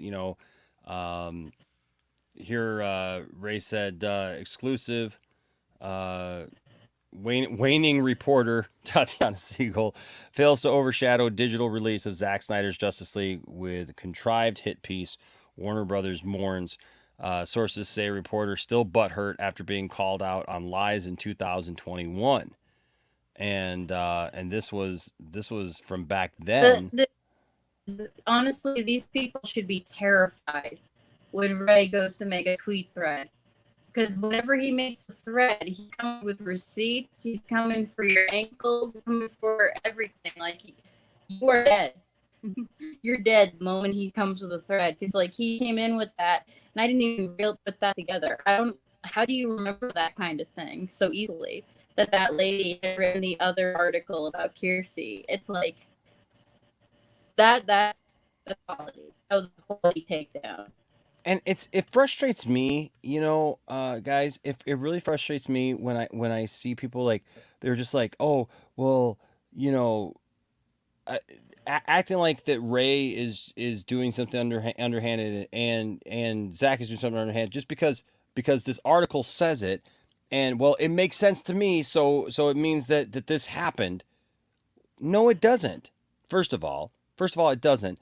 And Ray has not done anything, not one thing, and this still pisses me off. Ray has not done anything to diminish accountability being greater than entertainment. Not one thing. Like, not in any of the stuff that he's brought up. He has maintained his position. He has not changed.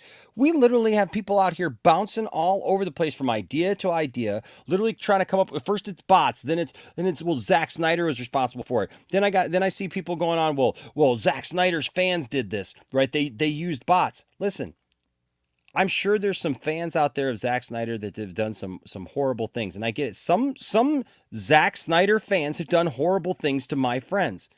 But it's like I said earlier, I don't hold George Lucas personally responsible for the ignorant, idiotic Star Wars fans who went after Ahmad Best, or who went after Jake Lloyd, or who went after what's her name, who played Rose Tico, or like any of those people. I don't hold George Lucas personally responsible. I don't understand this need to somehow hold a Hollywood director who just made a movie responsible and say, well, he's inciting the fans.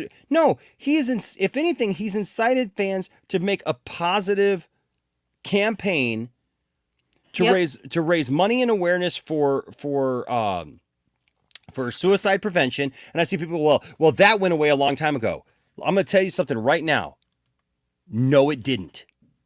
No, it didn't. Mm-hmm. Because the people who raised that money, the people like the Nerd Queens and others who fought and did those campaigns and got those banners put up and helped get those T-shirts into people's hands and raise the funds that they have. What's the current number for funds raised? Lord, you are asking the wrong person. I know it's Nick Doyle usually has the numbers.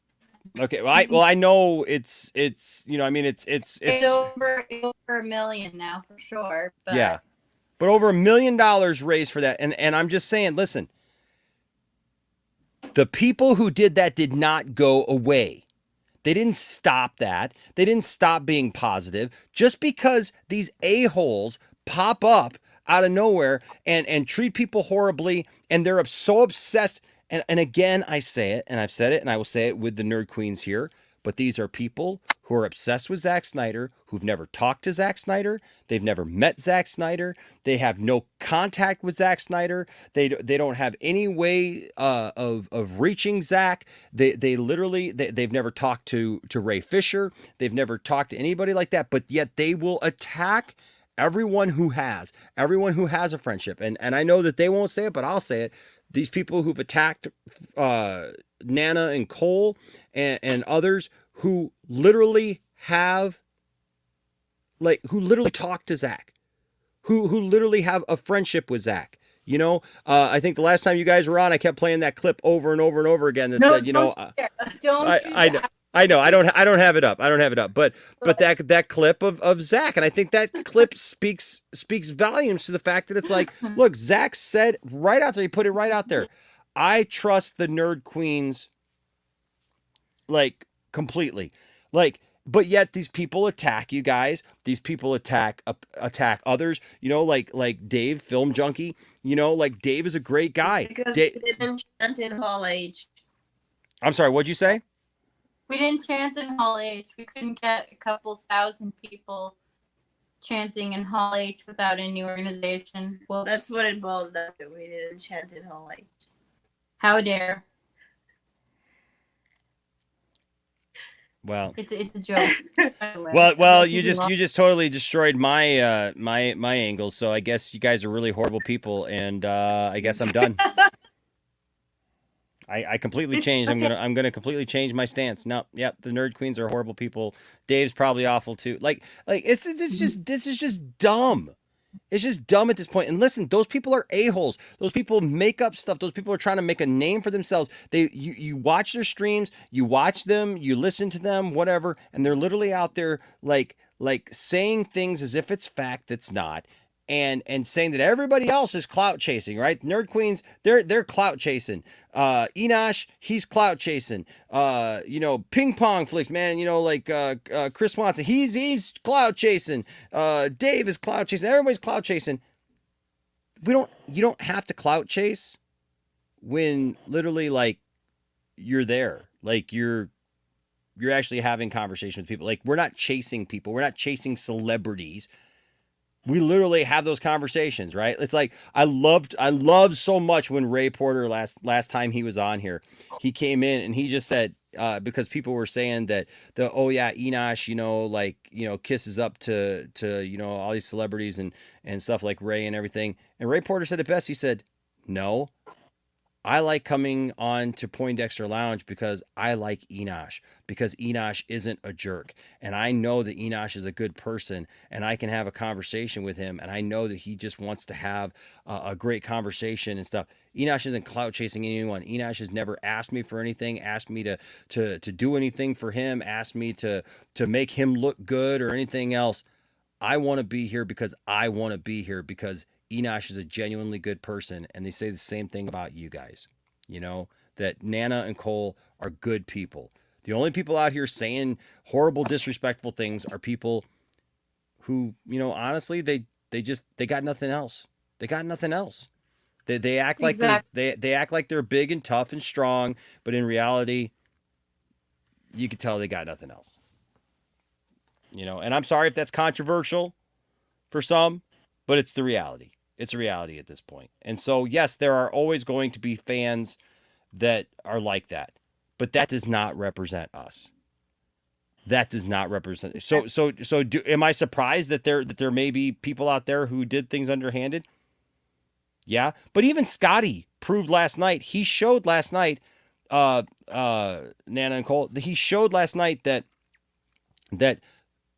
even with bots being a part of that conversation, right? Mm-hmm. That the reality is most of those bots were not people that the fandom was buying. Zack Snyder wasn't out here buying bots or having people go around and buy bots to use it. What it was people trying to latch onto the success of the movement, because that's what you do with keywords and things like that to try to bolster your thing.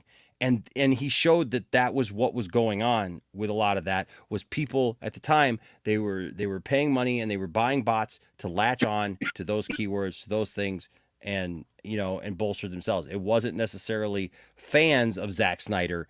It was people. It was things outside of the fandom. So I don't know. I'm frustrated at this point with people who are just willing to buy into every little new article that comes out and just go, "Oh, well, somebody wrote it, so it must be true." I think at this point, like, we are at the point where we just need to sort of acknowledge that these articles are always going to be there. The people who want to badmouth us are always going to be there. We can either keep doing what we're doing and be who we are and know that what we do makes sense to us and just, be what Zach wants us to be, with helping charity, etc., etc. Or we can, keep looking at these articles and get frustrated with them, and that's just going to ruin our mood because we're not going to stop these people. Yeah. We can only prove them wrong.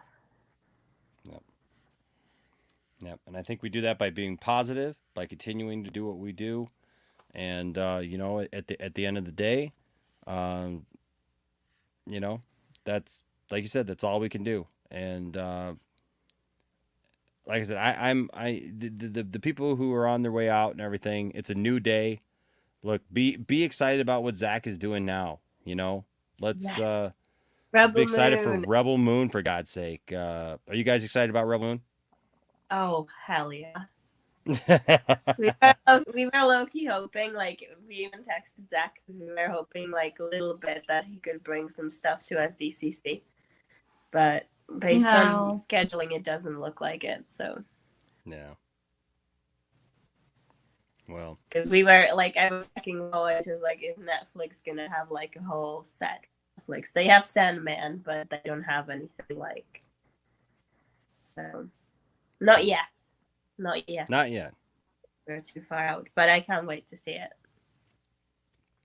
Well, I'm looking forward to it. I'm looking forward to it. You know, like I really loved both Army of the Dead and Army of Thieves. Man, Yes. I really, and you know, that's things like people are like, you really like that? Yeah, I did. Like, what's so hard? I love it. And it's like there's just so much that's coming out, like from what Zach has. I mean, you know, obviously, you know, Armyverse, where you got the Army of the Dead, Army of Thieves, and then, you know, the animated's coming up. Yes. But also, you know, aside from Rebel Moon, there's also Twilight of the Gods, you know, because that's the animated show he's doing with J. Oliver. So, like, there's just going to be so much, and it's so exciting because we get to see so much of his work. So, yeah, we're hyped. Look, if Zack never does another DC property, look, I'll be bummed about it for sure.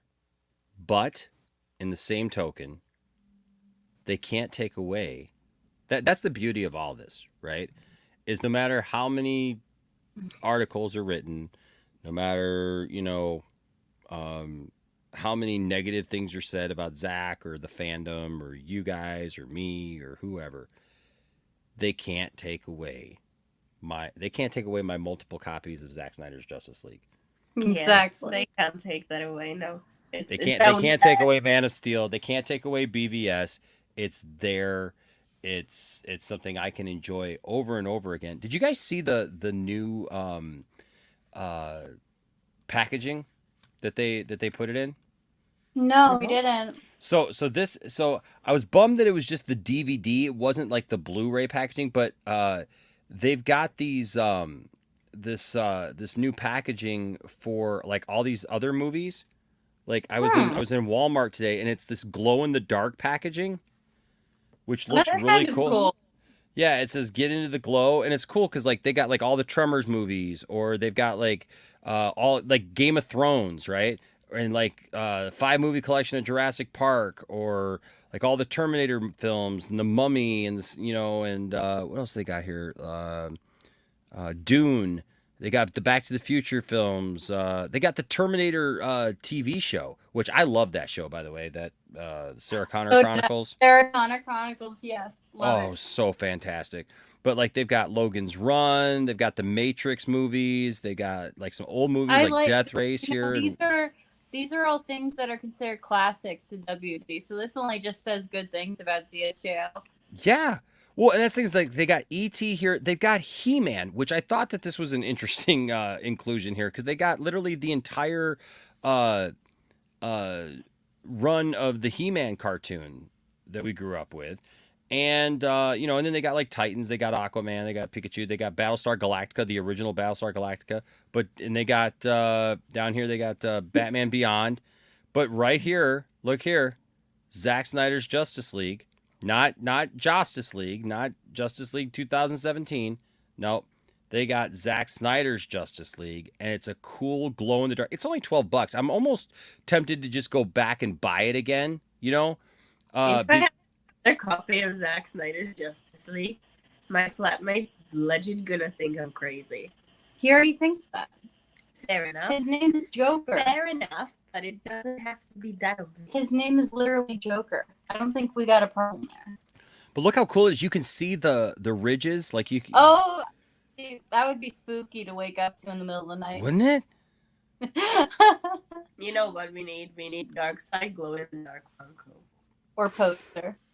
Ooh. Poster would probably be a little too frightening.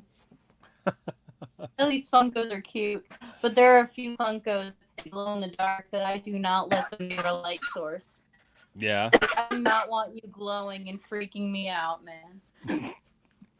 I just thought that this was cool today, like especially on a day that like we get all this negative in the last 2 days. We got the digital release, and then like to see this that it's included, like you said, Colt, with like all these classic movies, all these classic IPs, and there's Zack Snyder's Justice League, but they hate him so bad, supposedly, like he was so horrible.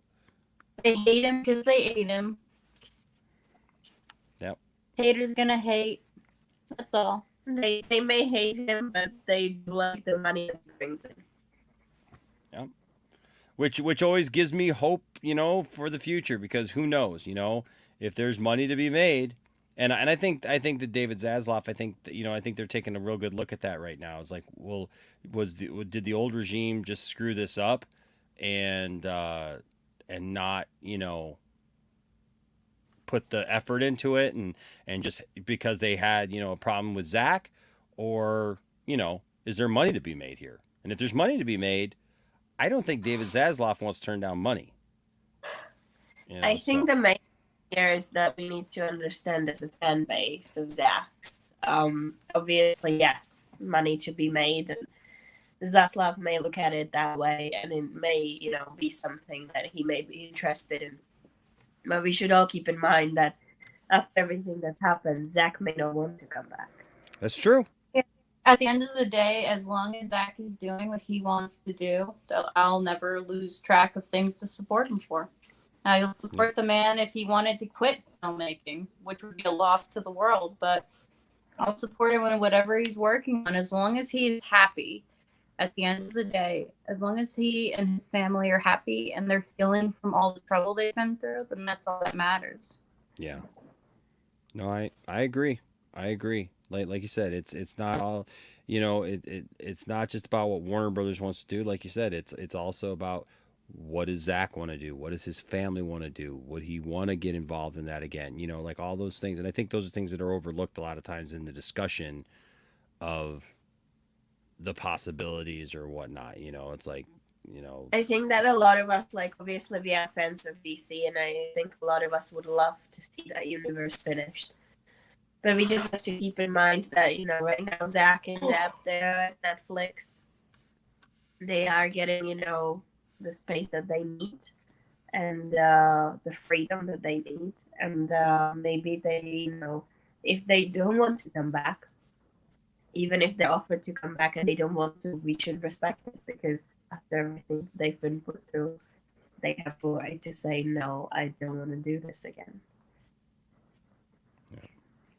Yep, no, really, really good point. Real quick, Peter Rabbit's Defender here with a $9.99 super chat. Thank you, Peter Rabbit's Defender says, on this year's Oscars, not really what we're talking about, but I see what you're going here.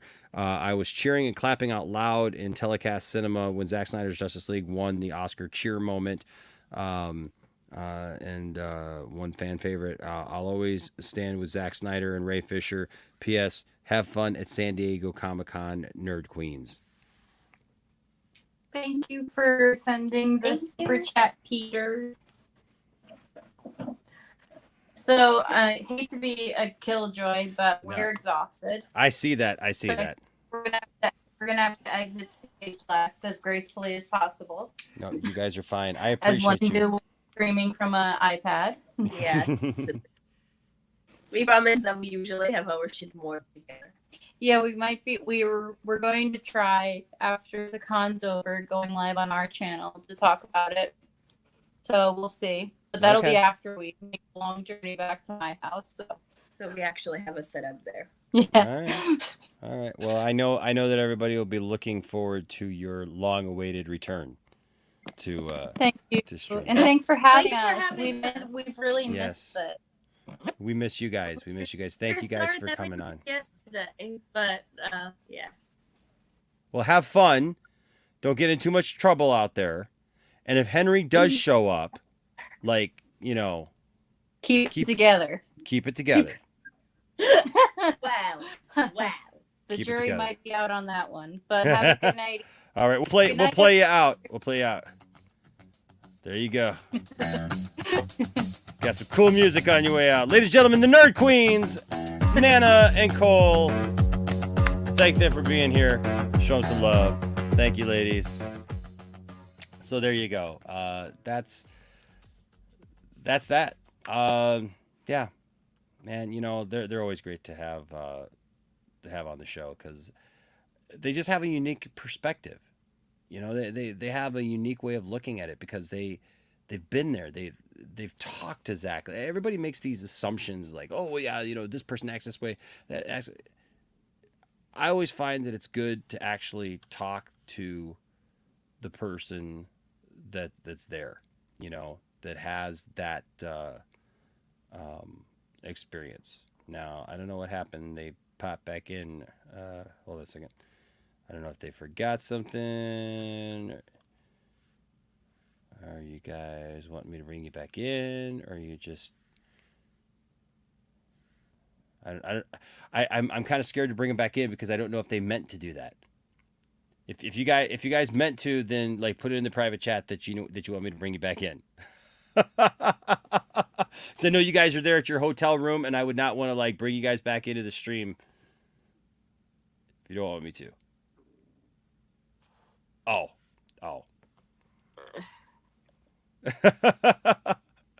All right, all good. All right.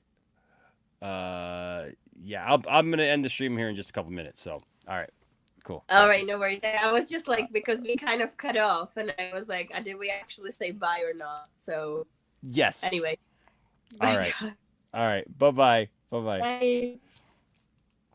All right. So they're awesome, like I said, and I always appreciate them coming on, and I think, like I said, that it does. I think that it gives us some real life connection with these stories when we talk to people who are actually involved. You know, when we've had people like Ray Fisher on or Ray Porter on, or even Wayne T. Carr, for example, who has talked many times about his experience and stuff. So people can say things about, this and that about Wayne T. Carr and about, Green Lantern and, like what the situation there was. And then we had the man who actually did it, right? So at the end of the day, it doesn't really matter what everybody's opinions are. It matters more about the actual people involved and what they were thinking, what they were doing, and yes, it gives us, yes, you're right, Lost. It gives us some perspective, which is easy to lose. It really is. We as fans, we get very caught up in the stories and our fandom and our excitement and our passion. And it's great to have passion for stuff. But at the end of the day, if you allow that to control your narrative and then it spins out of control into something else, and it's just a bunch of mind fluff, and you're just kind of like making stuff up, and you're just trying to create a narrative. And look, I see a lot of YouTubers doing that, right? I see a lot of YouTubers doing that. People, as we used to say around here, the code word was people from the corner. Creating narratives for stories because they want to look important. Certain people like those from the corner, like that guy, wants everybody to think that they're important, right? Relating themselves with like Nostradamus, like, oh look, I predicted it. Even today he put out a video and said, look, this article proves what I was saying. Remember when he did his little expose on Zach, and it was, Zach's a horrible person, he treats people like crap, and blah blah blah. Literally not founded by, like, substantiated by anybody else, but for him it means something to do that. And you're right, Daniel. Yes, it's spinning narratives. That's all it is spinning narratives. It's making things up. And at the end of the day, we got to stop making stuff up. I don't care what it's about. If it's about Zack Snyder, if it's about Star Wars, if it's about whatever thing that we're into, it doesn't help anybody. It really doesn't. At the end of the day, it just gets people pissed off. So many of my friends who we have come on and do streams with us and everything, and they're frustrated. They're done talking about this. If you guys were on the stream before we came in here, when I was on Max's show, right? Like that was what Brian was talking about, that like he's so just kind of done with everything and just kind of over it and he's frustrated and I get it. I really do. I hear him. And I understand his frustration that he's tired of hearing, you know, everybody just kind of talk over each other and tell each other, what they think of this and that. So, how about we get back to, hey, these are the things that are actually happening. That's why I think it's funny every time somebody's like, you're so obsessed with Zack Snyder and you do all these shows when it's obviously like that they haven't watched one of my streams in a long time, because it's very rare. Like this week has been kind of crazy just because we've had so much stuff come out about, Zack. There's been, or Justice League in general. I mean, it's a movie that's over, it's been out for over a year now, but yet at the same time, this week, all this stuff came out, is the digital release, right? We're getting a digital release for it this much later down the line. So that's cool. And then with that comes, the article that was written here. And then Ray, responding to that and stuff. And so when you look at that, it's something that's still there. Integrity, are you talking about, so I did not talk about, so, you're talking, I'm guessing you're talking about his Vero post, or did he tweet it as well? Let me see if he tweeted it as well. I didn't know if he tweeted it as well. I saw the Vero post, because it was funny. It was funny. And let me see if it's probably on his Twitter too. Is it? No, it's not on his Twitter. I mean, he posted about the digital. Here, I saved the photo, so yeah. So I will. I'll show you guys. For those of you who haven't seen it, let me pull it up with Vero, and then I'll show you, because I thought it was funny. I'm guessing you're talking about the Tom and Jerry piece, which is hilarious, by the way. Because people give Zack such a hard time, man, about everything. Oops. Come on.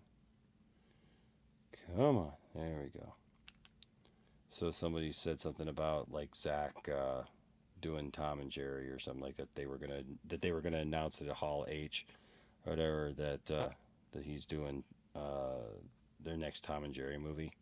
And so he put this out, and I thought this was super cute too. I'm guessing that's what you're talking about. If you're talking about something else, let me know. But I'm guessing that's what you're talking about. So let me share this real quick. This is funny. Look at that one. Isn't that great? Oh my gosh.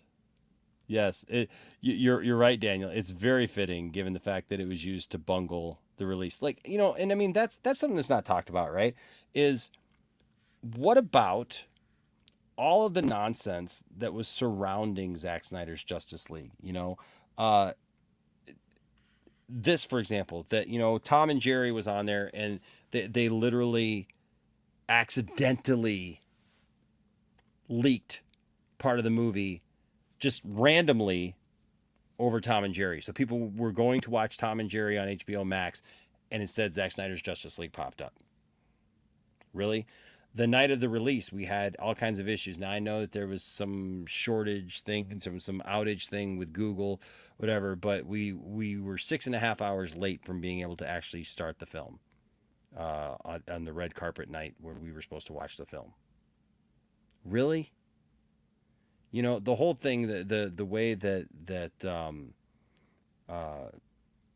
they fought him tooth and nail, because they just didn't want to see that. Yes, and this is what he posted. Yes, this is I'm sorry, I forgot about that. This is what he wrote. He says, "I can't wait to bring my dark vision to these iconic characters over a 5-movie arc shot entirely in black and white, anamorphic, IMAX. See you all in Hall H for the announcement, Zack Snyder." That's hilarious. That's hilarious. Yeah, Dork Knight, man, I'd love to have you on sometime, bro. Absolutely. Yeah, man. But yeah, it's just, I just find it really, really interesting that all these people all of a sudden are jumping on this bandwagon. Oh yes, Zack is this horrible person. Like if he got mad at these people, that's very concerning. No, it's not. No, it's not. No, it's not. Because I'll tell you what, I know a lot of people and a lot of you saying those things have gotten so pissed off at people for a lot less. You've called people horrible things on streams, off streams, talked about people behind their back, yelled and screamed and acted like absolute fools for a whole lot less than being treated the way that Zack Snyder was treated. But you're really worried that Zack Snyder may have said something hurtful to somebody. I'm sorry. I'm so sick of the nonsense that we put up with in this world that we're in nowadays, where everybody look, there are legitimate things out there that hurt people's feelings, that are said that are wrong, that shouldn't be said, and we should be mindful of people's feelings. But there are so many things that people are just like wearing their feelings on their sleeve, and they want to be offended by something. They want somebody to offend them. They want somebody to just cross any line that they can cross, so that they can try to cancel them, or try to call them on the carpet, or try to say, be the ultimate Karen to them, and ask for the manager, and basically put them in their place. It's become sickening how people are acting these days. Yeah, people don't have any accountability. People don't have, people act like they have some kind of righteous high ground. And they don't. They don't have any righteous high ground.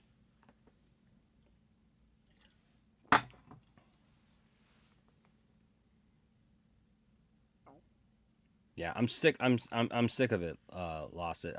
I'm sick of being as a fan of this. I've said it. Like, I apparently am too pro Snyder for the Snyder haters, and I'm not pro Snyder enough for the toxic Snyder fans. I have people telling me that I am not a Snyder fan. Literally, people trying to tell me that I'm not a Snyder fan. After the fact that, like, I love Man of Steel. Man of Steel, I came out of Man of Steel, man, just elated. So happy for Man of Steel. So excited, man. I wasn't even doing YouTube back then, but I was so excited for Man of Steel and what it was, man. I wish that I had been doing YouTube back then, because I would have been all over it. And then Batman v Superman came out, and I literally have friends who got sick of hearing me talk about Batman v Superman. I seriously they got sick of hearing me talk about Batman v Superman, because they wanted me to shut up. Stop talking about Zack Snyder. Stop talking about how you like this movie. Batman v Superman sucks. I hate it. That's not Batman, how Batman should be. That's not how Superman should be. Zack Snyder doesn't understand these characters. And I'm sitting here going, Zack understands these characters better than all of you put together. But, it is what it is. And you know what, Jade? And I respect this, because here's the thing. Did it mean that we have to like everything that was in the movie? Any of Zack's movies? No. You can have opinions, right? And I understand why you did. Like, look, for me personally, I also prefer when Jonathan Kent dies of a heart attack. I think it's one of those things, right, that it usually points to the fact that Superman can't save everybody, right? He can't save everything, and there's some things that are out of his control. Now for this movie, I think like a lot of people, some of the people that I hear argue about this, like they're really upset about Jonathan Kent's death. And they're like, well, he could have just super speeded there. Well, we don't know that. He didn't have all of his powers. Maybe he couldn't have. Now, Jonathan tries to stop him, but maybe that was just because he knew he was invincible, and Clark would have had to, like, get over there and protect him and save him that way. We don't know. It's left for us to wonder, like, what is the full weight of that scene? Right? Because he couldn't fly. He didn't have some of the power set that he ended up developing later on. So who knows what powers he had? Maybe he was just knew that he was invincible and that he would have tried to come over and save him, and that would have revealed himself to everyone. I don't know, right? We're just never going to know that unless Zack tells us, right? But I took flack, Jade, I've taken flack from these people because I have a video from a few years ago that I literally say in this short video. I say, it's talking about when Zach was talking about how his Robin that died was Dick Grayson, not Jason Todd. And I made the comment, and here's the thing: is there's people in the fandom who don't understand the English language, and they don't understand uh, uh, phrases like "I have a love-hate relationship with somebody." If I say I have a love-hate relationship with somebody, that doesn't mean I hate them. It doesn't mean I can't stand them, right? Love-hate relationship means like there's sometimes, I mean, I love them, there's things, and there's sometimes there's just things that they do that I don't get, right? But it doesn't change how I feel about them. It doesn't mean that I don't still care about them. And I mentioned in that video, I said I have a love-hate relationship with Zack Snyder sometimes over stuff like this, because this was right after Justice League came out, and we thought that that was all we were going to get, and we were told that Zack was walking away from it, didn't want anything to do with it anymore. And yet we were seeing articles starting to spring up, interviews starting to spring up where Zack was starting to talk about his film and what he would have done. And my whole point in that thing was if you're not going to come back, why are you talking about it? Because I didn't know at the time that Zack had a cut. Right? None of us knew really at that time. That was when he just started talking about like the Snyder cut, and like, was it a real thing? We didn't know. Everybody was saying it wasn't real. I wasn't involved in movie talk. I didn't know anybody who was personally involved in the situation or part of the movement. So did I know? Absolutely not. Right? There's people who try to want to hold my feet to the fire on that. Like, you know, shut up. Because no, I didn't know. Right? I was not in a position to make an educated guess even of whether or not there was a Snyder cut or why he was talking about stuff like Dick Grayson being the dead Robin, when I didn't think that he was going to come back to it. So my point was like, hey, at that point, we didn't know that Zack had been fired from the thing. I didn't know that Zack had been fired from Justice League and kicked out by Warner Brothers. I thought that this was Zack Snyder's decision to walk away from this movie at that point. So my point in saying that was, hey, if Zack was making the decision to walk away, why is he telling us about all this other stuff? Don't tell me all that other stuff, right? Because we're never going to see it. And so like I liked Dick Grayson. And Jason Todd is the Robin that died in the comics. And so like it confused me, but people tried to use that against me, right? And so, and I know there's people who will attack. There's definitely people who will attack somebody who goes, well, I didn't like Jonathan Kent's death. Look, you don't have to like everything.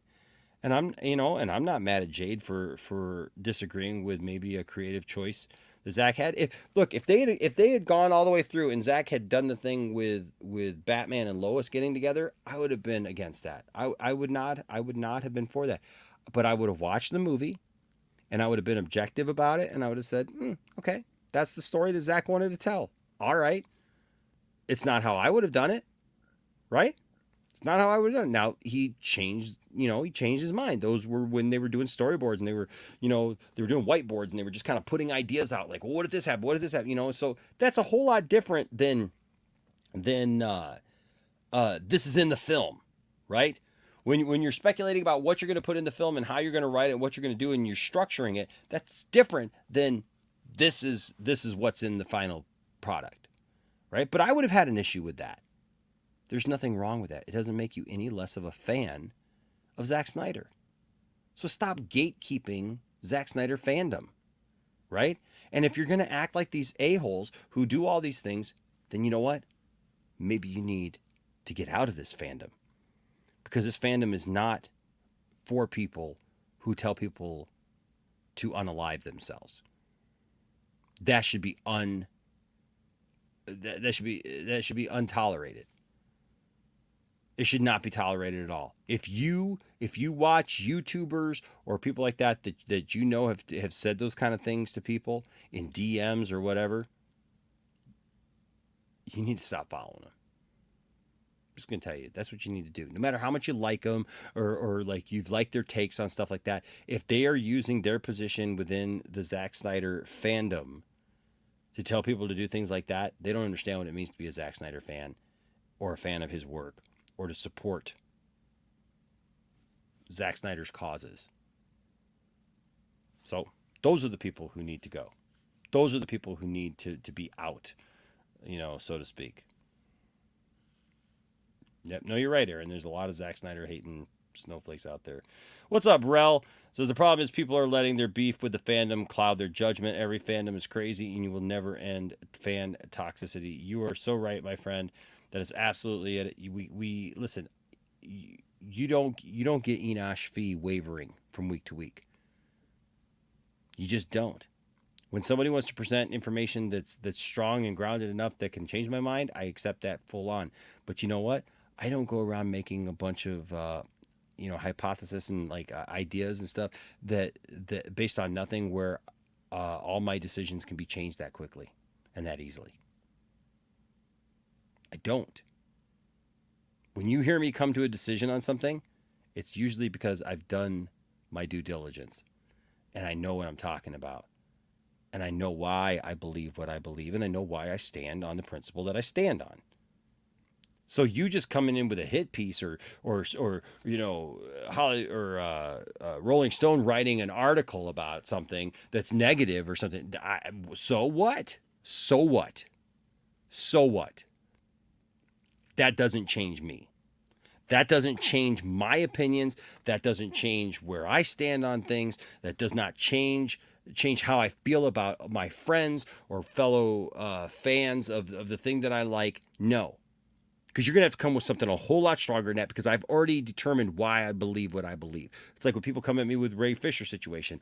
I know what I believe about the Ray Fisher situation because of the conversation. Oh, well, I know because you had conversation with. You guys know, if you guys have been out there, you guys know that I've been confronted by many people who are like, oh, I know you had conversation with. Well, I'm sorry that your butt hurt that you didn't have the conversation that I had with Ray or with anybody else. That's on you. That's not for me to prove it to you and make you feel better about it or give you evidence that you want so bad. No, if Ray wants the evidence that he has talked about to come out to other people, he will do that. In the meantime, I know what I believe and I know why I believe it. You don't have to like it. You don't have to think like me. You don't have to agree with me. Doesn't matter. Doesn't matter. It doesn't change me. So write all the articles you want. It doesn't change my opinion if it doesn't have something concrete, and just because somebody says it, or because it looks like it is, or because other people do these things, so Zack Snyder must be the same way. No, people deal with things in different ways. And you know how I know that? Because I've dealt with plenty of people who are going through loss, who are going through hurt, who are going through anger. I've had to work with people through that with what I do outside of being a YouTuber. I get it. If you're just a YouTuber or a podcaster or somebody just, going off your own thoughts, I get it. That's your point of view. My point of view is I have worked with people and helped people and counseled people and tried to be there for people and listen to people. And not everybody reacts the same way. They just don't.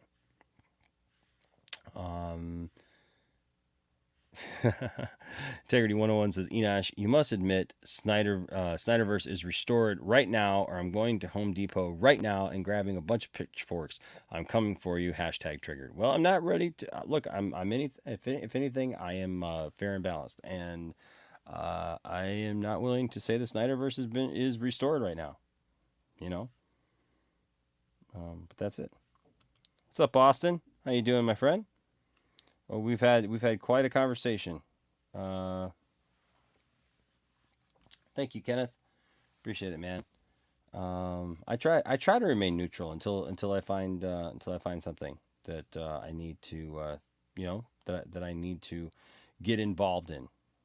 Yeah, and that's the thing, right, Jade? We could still enjoy it. Like even if we have like minor differences with the movie, right? That like we don't care about for this or that.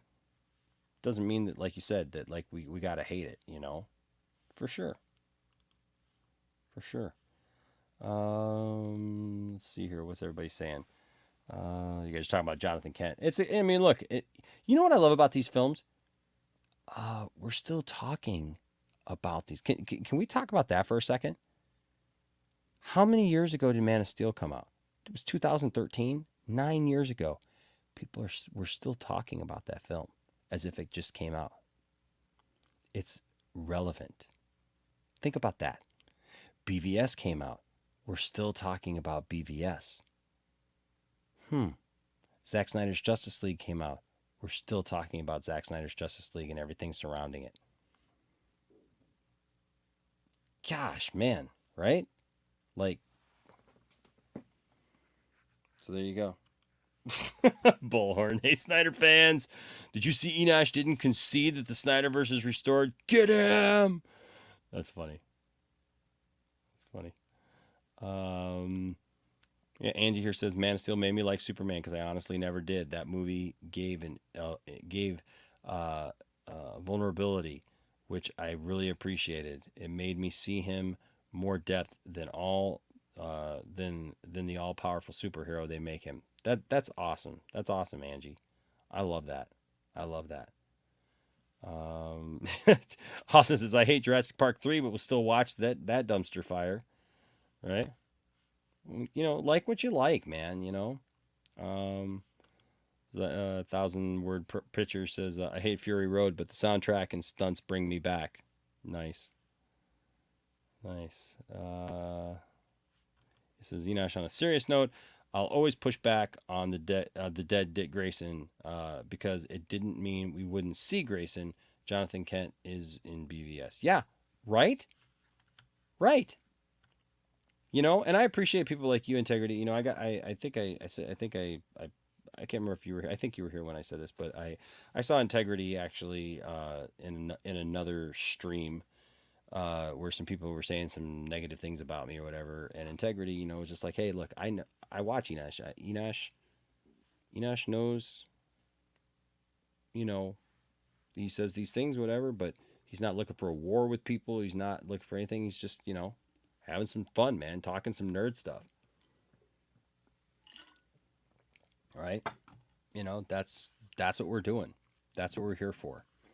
And that's what we're going to continue to be here for and continue to be about. Now, let's see a couple more things here, and then I got another guest. I got another guest who just popped in here. One of the only other people who had the link for tonight, and of course, get him, guys. You guys are funny. Is Baby Girl here? Hey, what's up, Baby Girl? You know, when Baby Girl comes, I gotta use Baby Girl's. She has her own drop here at the channel. She's one of the few people who actually has their own drop for just coming into the chat. So hold on a second. I gotta pull it up here. Where'd it go? Oh, here it is, I think.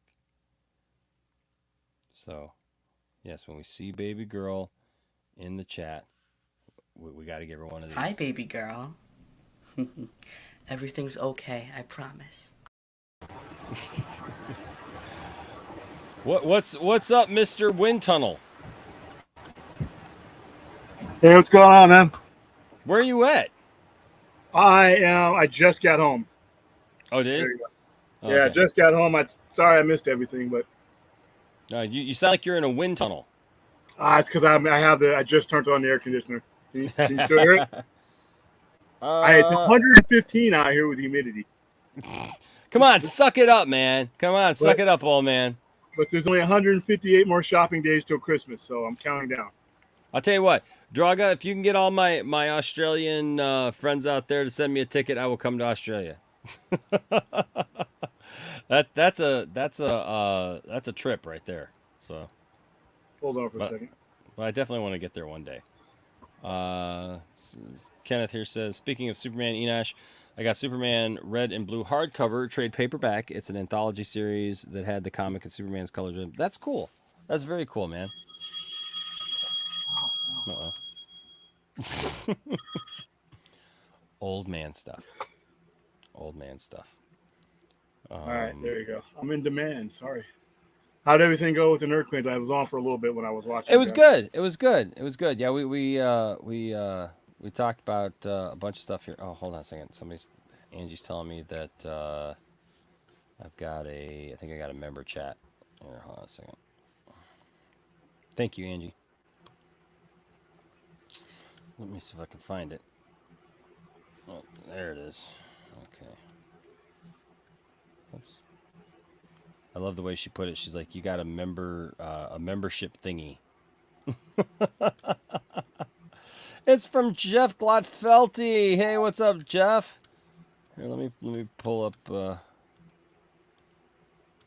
Oops, pull that up here.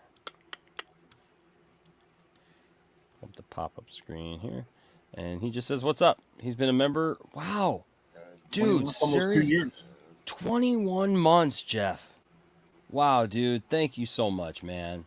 Thank you much, man. That means so much to me, man. Gosh, man, that's awesome. What's up, Nimbus Nation says, because Zack made his movies for you to think deep, not like these other shallow-minded superheroes elsewhere.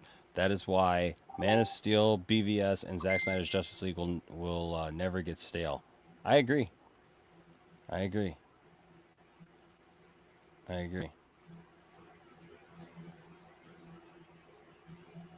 Huh.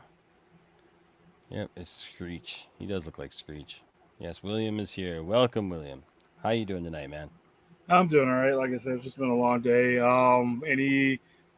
Any news on anything happening this weekend? Like I said, they really need to make something happen this weekend, one way or another. It's time for these guys to start dictating the conversation, whatever it is. Saturday needs to be day one of them steering the ship instead of letting all these people who have made an industry and made a living off of DC misery and capitalizing on DC misery and scorekeeping, not even gatekeeping, scorekeeping, as if everything that goes bad with DC, they get a check. So right. Saturday really needs to be day one of us. When we reconvene after Saturday or on Saturday night, it needs to be because they gave us something to talk about.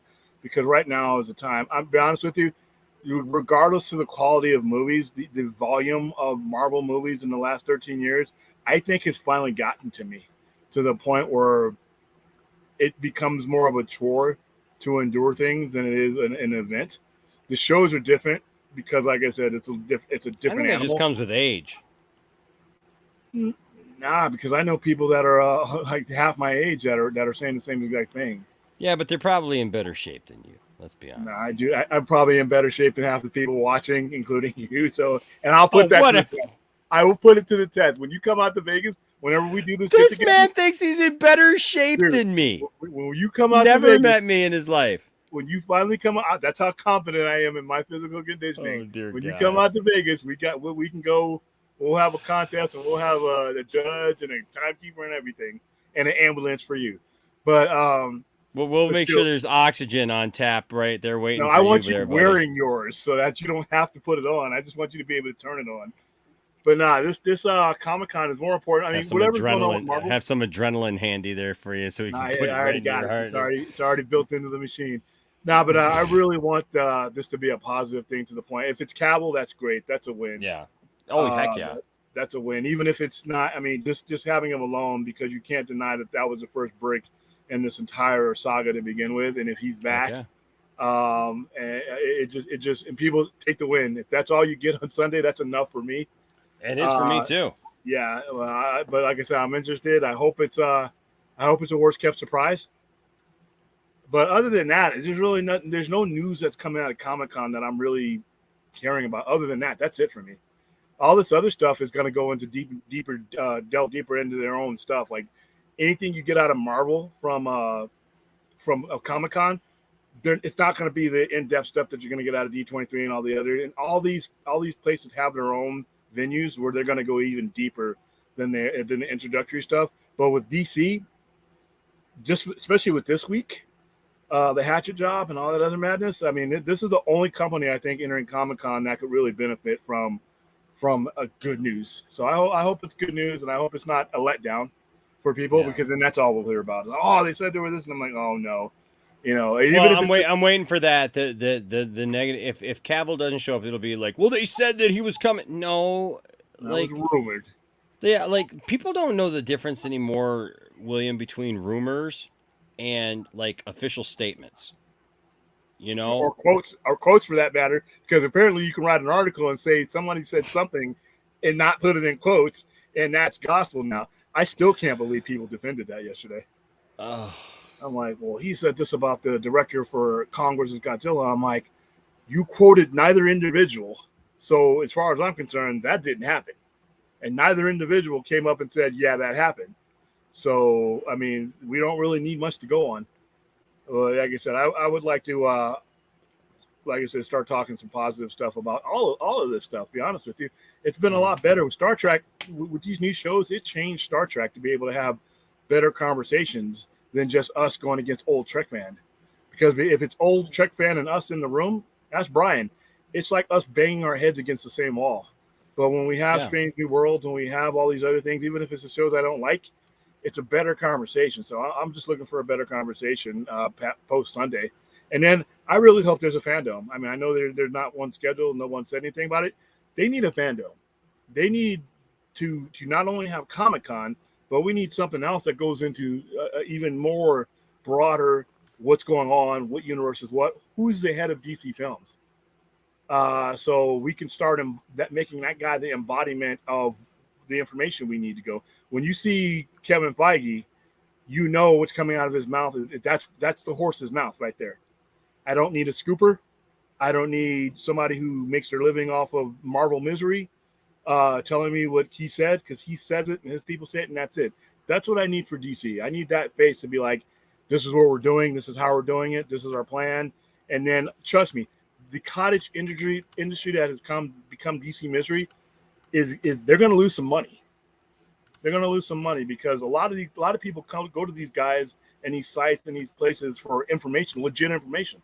They buy their information as legitimate, stuff that's coming out, and a lot of it's not true. And then people get pissed because the expectations are raised by people who have no official skin in the game. So looking forward to this weekend. Like I said, I don't change my mind about that. I saw that line, the preview line that they put on. Somebody took a picture of the preview line. Mm-hmm. Wow, I'm glad I'm not there. Holy shit, or cow. This is the preview line where you're pre-registered long before, because it's the day before and you get to look at a lot of the stuff for the vendors and stuff. And I'm like, wow, did you see it? No. Oh, wow. It's like, imagine if you were snowed in the middle of an airport in Michigan and all the flights are delayed. That's what it looked like. Reminded me of that. It's like, whoa. And it's just all packed together. And I'm like, I'm just not ready for that right now. I need some space. I'm going to the Star Trek convention this year. I'm mainly going to meet Shatner. That's it. That's all. I'm going to meet Shatner. And if I strike out on anybody else, like I said, that's why it was so important for you to go that time. I mean, when you were deciding to go, dude, Shatner's 90, 91, 92. Well, Joey, if you're Henry's replacement, check your DMs, because I sent you. We haven't had Joey. Have we? Have we had Joey on the Poindexter line? Like, I've never been on the screen with him, so but that doesn't mean. Let's see. I'm looking back at my DMs. The last time that I sent him a link was like back in May of 2021. Dang, and I don't know that he came in then. I've only sent him a couple of links ever. So, does Zach have a 5-arc post? Integrity's asking, does William have any thoughts on Zach's 5-arc film post? I didn't see it. Oh, you didn't see it? Did you want to see what he's announcing? Yeah, let me. Oh no, I saw that. That was hilarious. I saw the joke. Okay, yeah, that was hilarious. I saw that and immediately knew it was a joke. I know some people probably lost their minds for 2 seconds and then realized it's like the Tom and Jerry thing. I'm like, what's that? Okay, got it. Right. But yeah, I'm wondering. I want to hear from Warner Discovery about this article. To be honest with you, I know they won't say anything. But I want to know how they feel about going forward with some of the people that they've been working with. Because if Henry Cavill is there, I mean, this article had nothing to do with them. And I think that's the most unfortunate thing about yesterday is going forward, Warner Brothers Discovery is not the company that was depicted in that article. Exactly. Well, and they didn't even answer the thing. Yeah, which I guess is the right thing to do. But if you see Cavill on the stage, he most likely, I'm thinking he may not even be there in person. But if he's on the screen behind the rock, that's fine. I'll take that. I mean, just like he was on the screen for April 20th or May 20th when the Snyder Cut was released. That was fine for me.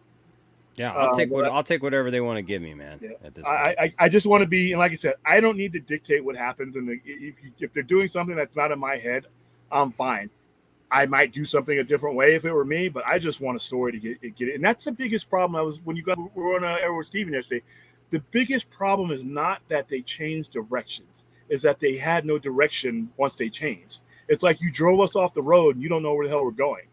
I had this perfectly paved road into the city, and you decided, I don't want to go to the city. Let's go off road.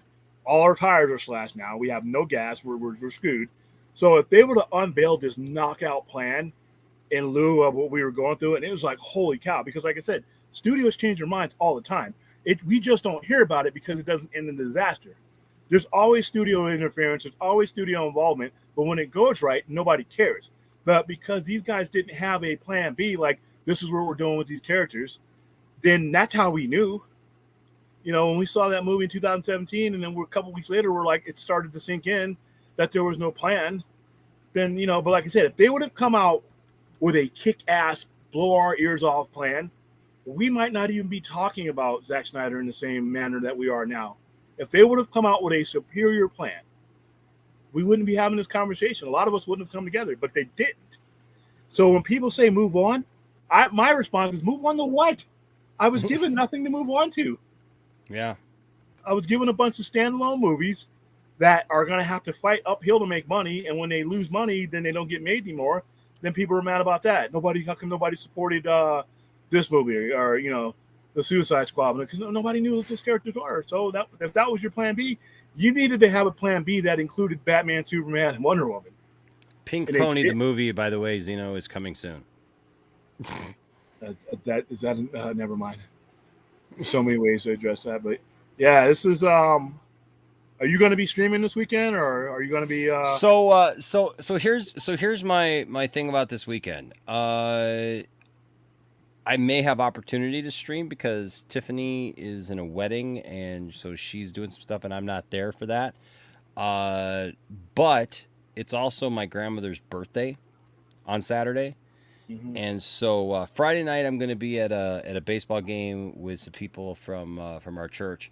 But when I come back from that, I mean, that'll be later. You know, I'll probably do a stream, or I'll be on the vodka stream. I don't know yet.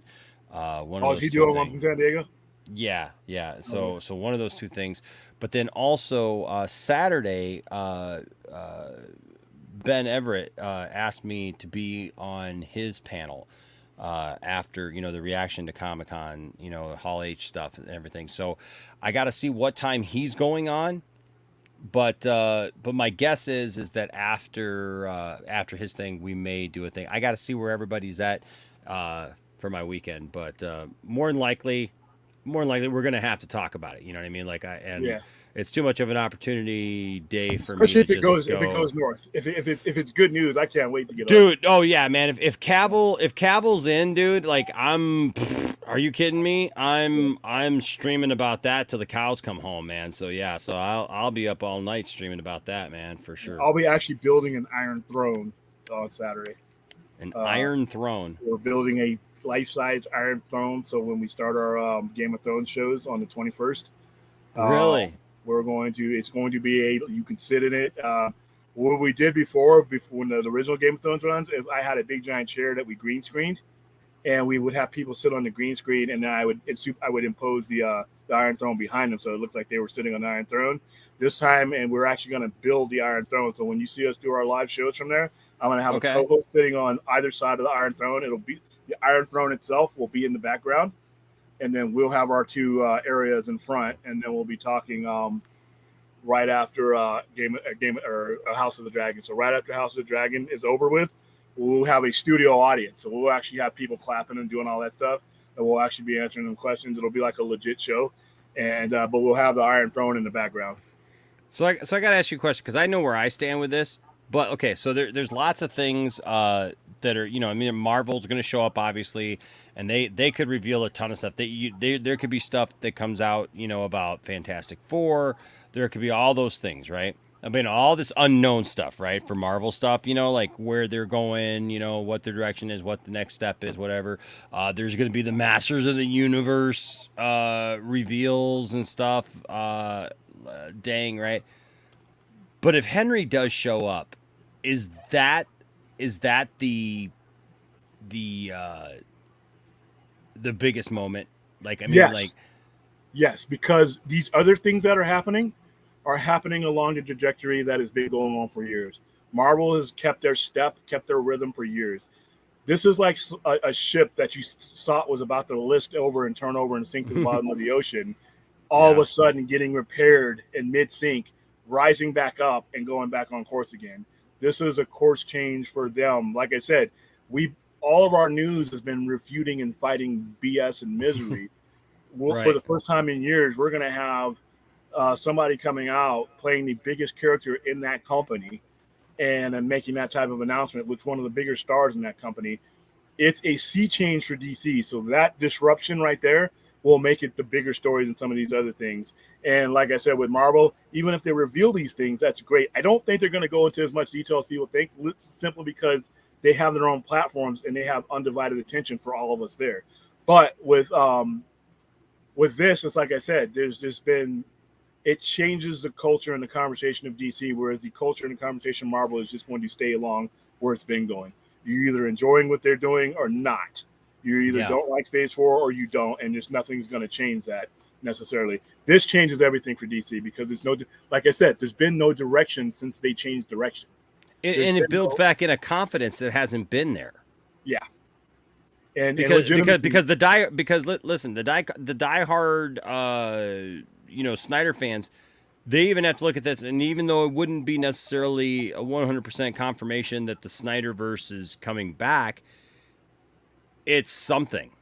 It really is something. It's a win. I'll put the W on my hat, and here's why.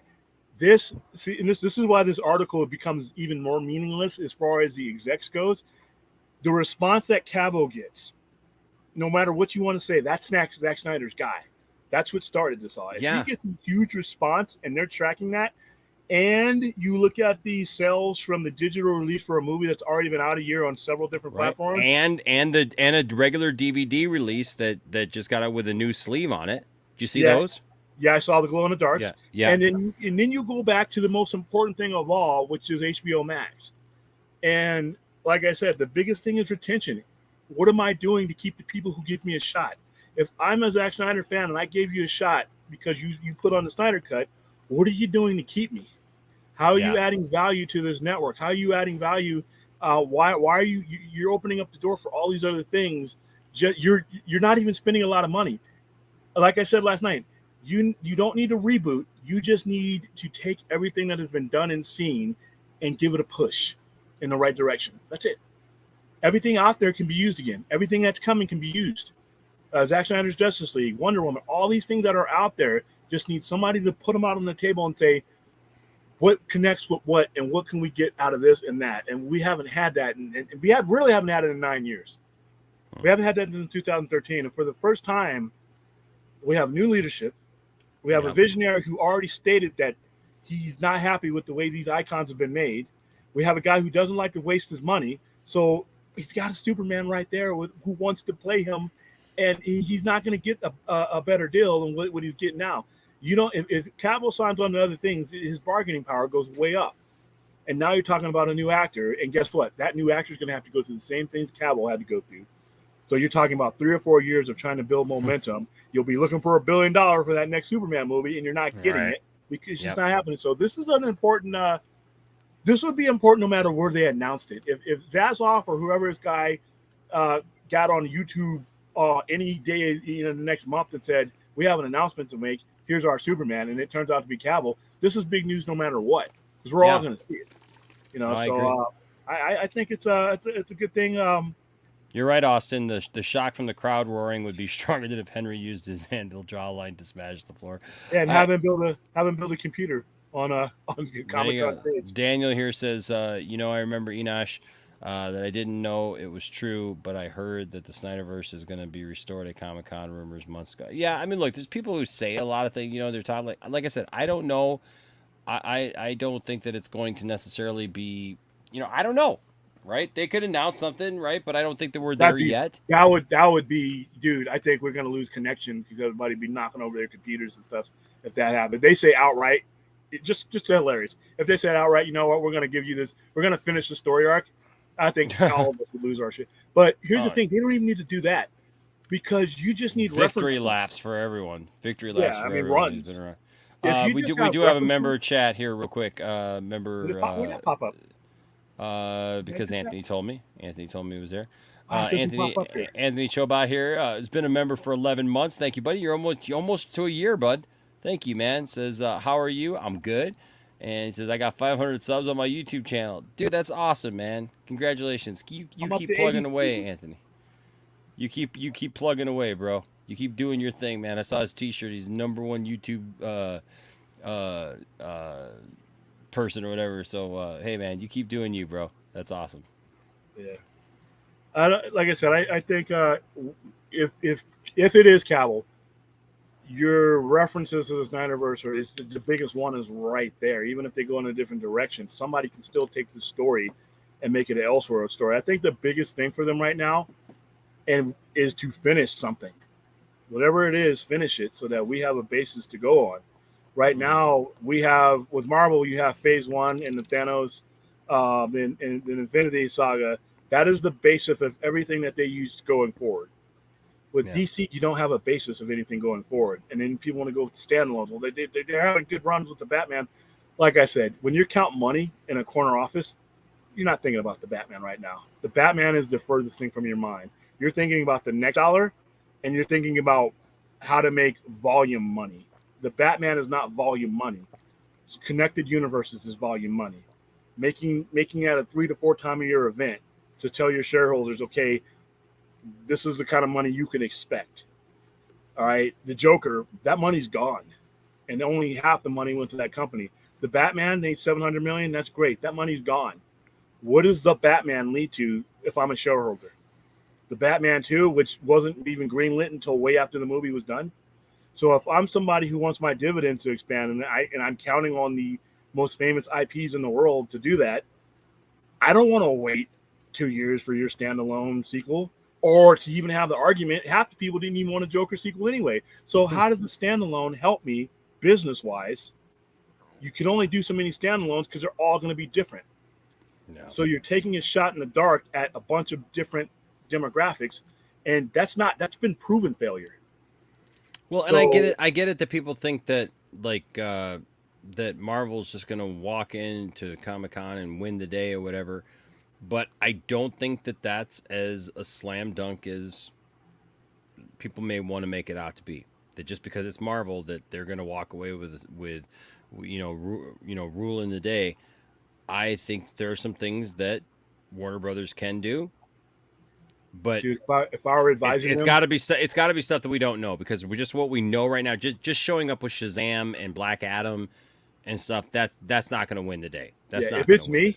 If it was me and I was whispering in their ear and they're listening to Nobody William in Vegas, I'd be like, this is what you do. You walk out there with Cavill. You walk out there with Gal Gadot. You walk out there, not Ezra right now, but you don't really need to have him out there. He has a movie coming out. All right. You walk out there. You could walk out there with Momoa if you wanted to. But then you walk out there and you have them walk out on one side. And then you have your Justice Society people walk out on the other side, and they flank The Rock, and you basically have a Justice Society back in the day, because that's how the Justice Society got known. Justice Society went through a period of time where nobody really cared about the Justice Society because comics went through a downturn, and it wasn't until the '60s where things got picked up. They got canceled, and it wasn't till the Justice Society and Justice League crossovers that they had that really put them back on the map. So I would have them all out there, and I would have Ben Affleck come out there, and I would have them all out there, and I would say, hey, Wonder Woman, a history with Justice Society, Superman, history with Justice Society, and Shazam, but also, hey, why don't you announce a 5-part Ben Affleck Batman and Deathstroke for HBO Max? And you know what? You have the option to put it in the theaters if you want to, because now you have that option.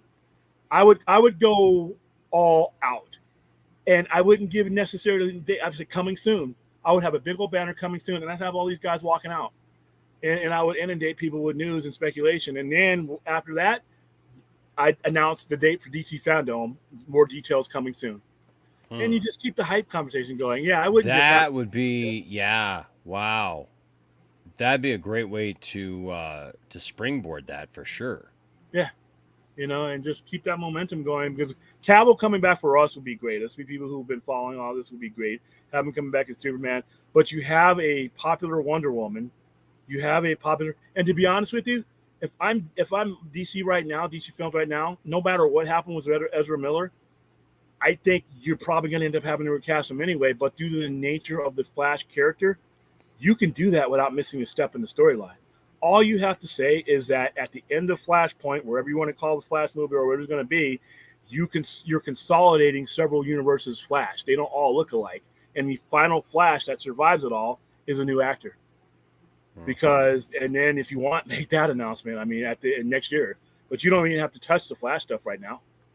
But like I said, you could, there's a lot you could do. There's a lot you could do. And these actors are there.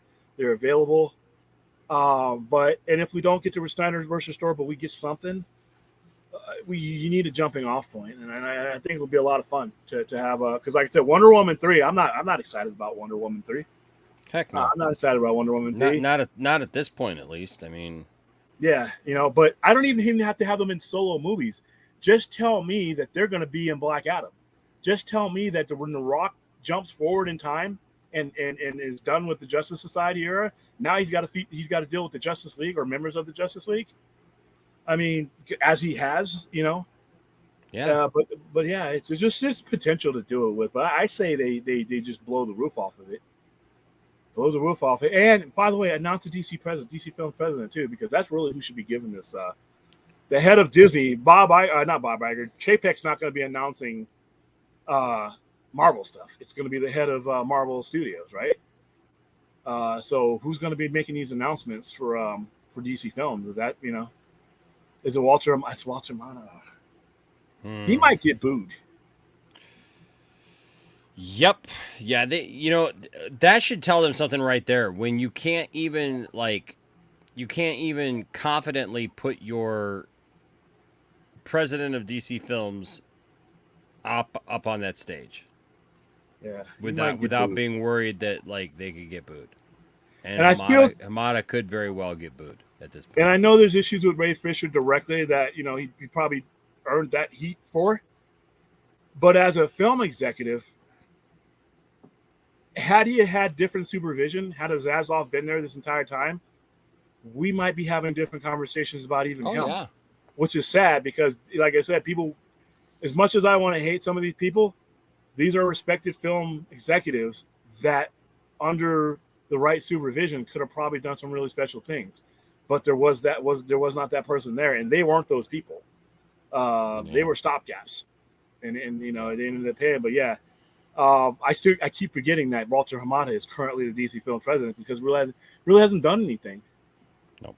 He really hasn't done anything. Like I said, anybody who comes to me with the standalone, they should just focus on the standalone things. Doesn't know what money is. If you tell me that DC Films needs to focus on standalones, you've never paid for anything, you've never took anybody's money and invested in anything. That's what you're saying. There's no way you could. That is not a business plan. Now, I'm not. Standalones can be there, but they can't be done in lieu of a much bigger shared universe. That is the comic book way these days. So, and it's been that way, to be honest with you, forever. So, I'm looking for something that kickstarts their shared universe. That's where the money is. Fanboys might think standalones is great, but once again, you're not fitting the money. You're not. If they don't do something soon.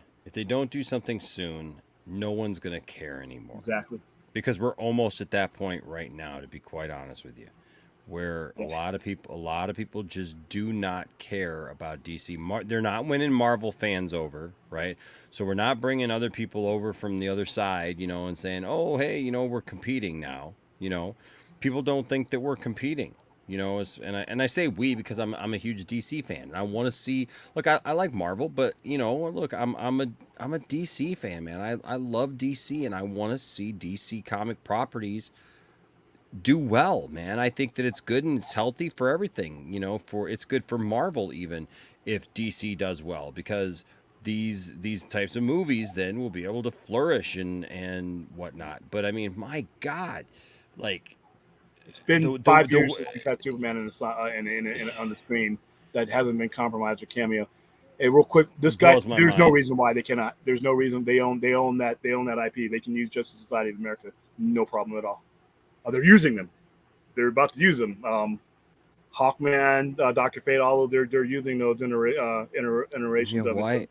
He said, William, why can't WBD DC Studios can't use just? Yeah, there's no reason Yeah, why they can't. They can, unless They- that's not the question you were asking. But they own that IP.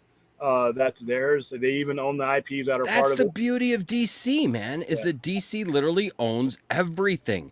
They're the only ones who put any restrictions like, well, we can't have Batman on TV and in a movie at the same time. You know what I mean? Like, how long did we hear that, dude? It was Yeah, like, that you was know, with stupid. Smallville, you know, like you can't have Superman on the small screen and the big screen at the same time because fans will be confused and whatnot. It's like, no, fans are pretty smart, you know, like they're gonna get it. Like it's two different, you know, characters here, you know, whatever, man. It just, you know, so DC puts their own restrictions on Their own themselves. barriers, and it's dumb because if you look at it, what they're doing is what they need to do is they take what you might consider your least most knowledgeable fan, and you need to build up from them. You assume that this person doesn't know what these things are, but you have to do a better job of storytelling. If the fans don't know, that means you didn't do a good enough storytelling job, and That's right. It's your job to tell that story then. yeah. If the fans don't know, then tell the story. You like inform the fans, like instruct the fans. I That's mean, the look, fun.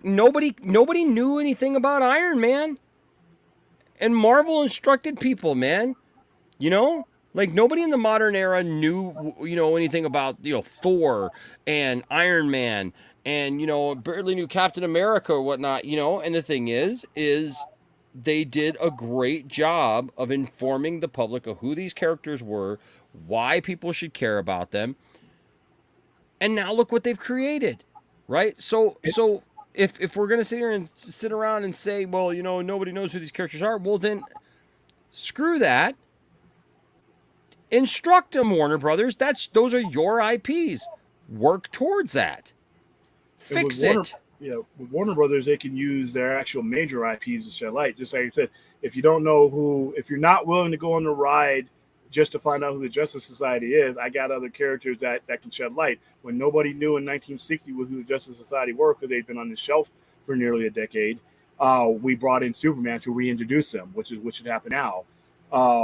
And another thing that they need to do is the don't focus necessarily. We're in the business of making money when it comes to people making money, but you also have to understand where you are and set your expectations realistically. So when Iron Man only made 400 some odd million, the plan was so broad that nobody really blinked on that. When Eternals made less than most of the other MCU movies that came out, nobody blinked because it was part of their plan and they knew, you know, what they were building. You have to have faith in what you were building. Yeah. And that's what's going to take from Zaslav and his new guy is to say, okay, this is where we're going for the next 3, 4, 5 movies. And we have faith in this end game that we're doing, that if one of the movies falls a little bit shorter than the ballooned expectations, we know we're going to get that money back because they're going to have to refer to that lesser film eventually. A lot of people refer to those in order to tell these galactic storylines. So 450, whatever, 500 million, whatever Eternals made, as opposed to $1 billion film, people are still going to refer to it. It's on Disney Plus. You're going to get viewers on it, so you're not losing any money. And that's what, just have faith in whatever they're doing is what I want to see. What I want to see starting on Sunday, whatever you're going to pull out on Sunday, you know, Fandom and everything else, believe in it. And when the whining starts, stick with it. When the whining started about Superman, they deferred. When the whining started about BBS, they blinked. And I'm sorry, when you blink, that's telling me you need another job. And when you hire people, that's it. Your time to criticize Zack Snyder, his path forward and everything else, was when you had him in the interview chair and you were laying out your groundwork. That was your time to second guess Zack Snyder before you hired him. But once you hired him and not only bought him on board, but you bought us on board, that was it. That was your opportunity. They should have stuck behind him, man. They should have. Exactly. They should have showed. They should have showed their confidence in him. The problem is that they balked, and you know what? When you do that, no, man, you're showing weakness then. And everybody else, and because you know, William, they weren't even like, they're showing weakness because it's not like they came in with a better plan. yeah, Right. It's not like they're like, okay, you know what, we don't agree with Zack's vision anymore, which really wasn't Zack's vision, because listen, they wanted to do this type of Superman movie from the beginning, right? Zack came in and did it. Zack didn't write Man of Steel. Zack didn't write BVS. Okay, so this concept of like Zack ruined all of our IPs, and Zack ruined these characters. Zack doesn't know these characters. These are the projects. Batman v Superman was already a sitting project at Warner Brothers. It was what Warner Brothers wanted out of Batman and Superman. Okay, they wanted that. Zack delivered that. Then they balked, and the thing is, not like they came in and go, well, we have a better plan for it. No, they were just like, we're going to throw Zack under the bus, and we're going to let him take the fall for it, for what we perceived to be a failure, which wasn't even a failure. It was getting to where it needed to be. But yeah, I don't know. Well, and they listened to the wrong people. Yeah, they listened to people at test screenings, which is and they also listen to certain fans. Like I always protest that we're never going to see the movie. They listened to fanboys that made a culture out of bashing DC before a DC movie would even come out. They were never going to watch. They were never going to see these movies to begin with. They were looking in their mailbox for their Marvel check that never came, and they basically, because we realized when we were getting screeners and when we were starting to ramp up and promote these movies, and I had people who didn't even know what was going on with the movie bashing the movie while it's still in post production. Why am I listening to those fans? I'm listening to the box offices at that point. If my movie makes $678 million and the one that follow, I don't care if that is 70% drop or not. The end game is $878 million. I'm taking that to the bank. All right. I will listen to some other people, but at the same time, these guys who were whining weren't putting their money where their mouth was. So, and the math showed, because when they put out the type of movie that they wanted to see, those people didn't come see it. And the diehards who stuck with them for the first two movies didn't come see it. So who are they listening to? So, yeah. A couple things here. Daniel here says, where did all the banners come from? Who paid for the billboards? Shake my head. I cannot believe how much of that I heard this week. Yeah, I'm right there with you, Daniel. I'm right. It shows that Tatiana did not do her due diligence to write that article. If she couldn't figure out where the banners came from, where the money was coming from, all those things. You're right. Robert Meyer did you see that his piece? No, wow, I did not. It was great. It was a video? Was it a video? Yeah, and actually he read, because remember how he read Steven's article. He read the full version of Steven on his show. And, really? But he pretty much eviscerated Warner Brothers as far as how they treated him, and he took issue with certain parts of her article, the same ones that a lot of us did. And really, and it was a good stream. Yeah, he was on his show the other night, last night or yesterday, before your show aired, because Ben Everett's actually sent him a super chat to bring up the article, and he brought up the article and he read it. It had only been out. Read that whole article. I thought that was great. That's fantastic. Yeah. Wow, I'm gonna have to check that out for sure. Anthony Beltre, what's up, Anthony? Says, Enosh, do you agree that Zaslav should run out J.J. Abrams' contract for DC and other movies? He's got 2 years left on it. I guess he's got some stuff coming out that's finally going to see the light of day, but I don't know, man. I'm not. Look, I don't mind J.J. Abrams. I just really don't want him anywhere near DC properties right now. I don't think that he understands DC properties. I don't think that he's good for DC properties. When he's talking about doing that, the Superman project, that it's like, period piece and we're just going to make Clark Kent black just to make him black. We're not going to bring you the black Superman characters that you know and love, and would actually make the studio money, and actually not just be good for one film, but also good for the properties as a whole, because then people can go to the Sci-Fi Center after they go see, Calvin Ellis, and go, hey, I just watched this Black Superman movie about this guy named Calvin Ellis, man. Like, do you know anything about that? Where can I get some comic books on that? And, and William can say, hey, yeah, I got some comic books for that right over here. Check this out.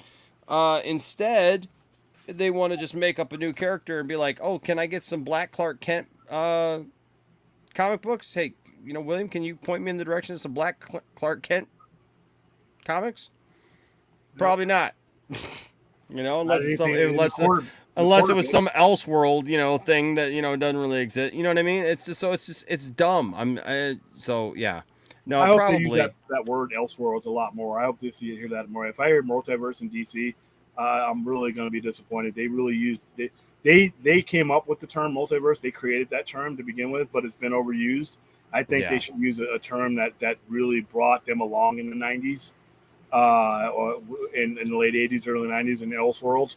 Elseworlds gives their directors and their creatives free reign, but it also gives the DC universe a doorway in. So if they like those stories, so say if you finish Zack Snyder's 5-story arc and you don't want to make it part of the main canon, you just want it to be its own self-contained Elseworlds storyline that's referred to every now and then, you can do that. But you can also do what they did with Kingdom Come, which is make a lot of that stuff canon and bring a lot of that stuff, bring Magog in, bring things like that. So by using Elseworlds, you give people options to take those stories a lot further than like Mark Waid meant to. When I got a chance to talk to Mark Waid, and we were talking about some of the things that went on after Kingdom Come, because remember, they used the Justice Society, and they merged all that stuff. So Zack Snyder's Justice League, no matter who's doing it, can be a reference point that is referred to often, but you got to complete it though. And that's the thing. If you complete it, you complete a main reference point. Right now, there's nothing completed in DC to give anybody the faith, take my money. It's like, I gave you my money last time, and I'm still waiting for the end result. So hopefully we're headed towards completion of one thing, but that 5-story arc ending that, or whatever the end is to the Justice League saga, the original Darkseid War, I'd like to see that ended. And then I'm ready to give them my money in full faith forward as far as, okay, what's next, DC? I'm ready. But right now, I'm like, still waiting for my Jared Leto Joker to see how he became that way. I'm still waiting to see, the culmination of, Darkseid headed to Earth with his armada. I'm still waiting to see how Ben Affleck's Batman turns out. I'm still waiting to see all these things. But you want to give me another Batman. 1,000-word picture says, I'm still waiting for Black Beetle.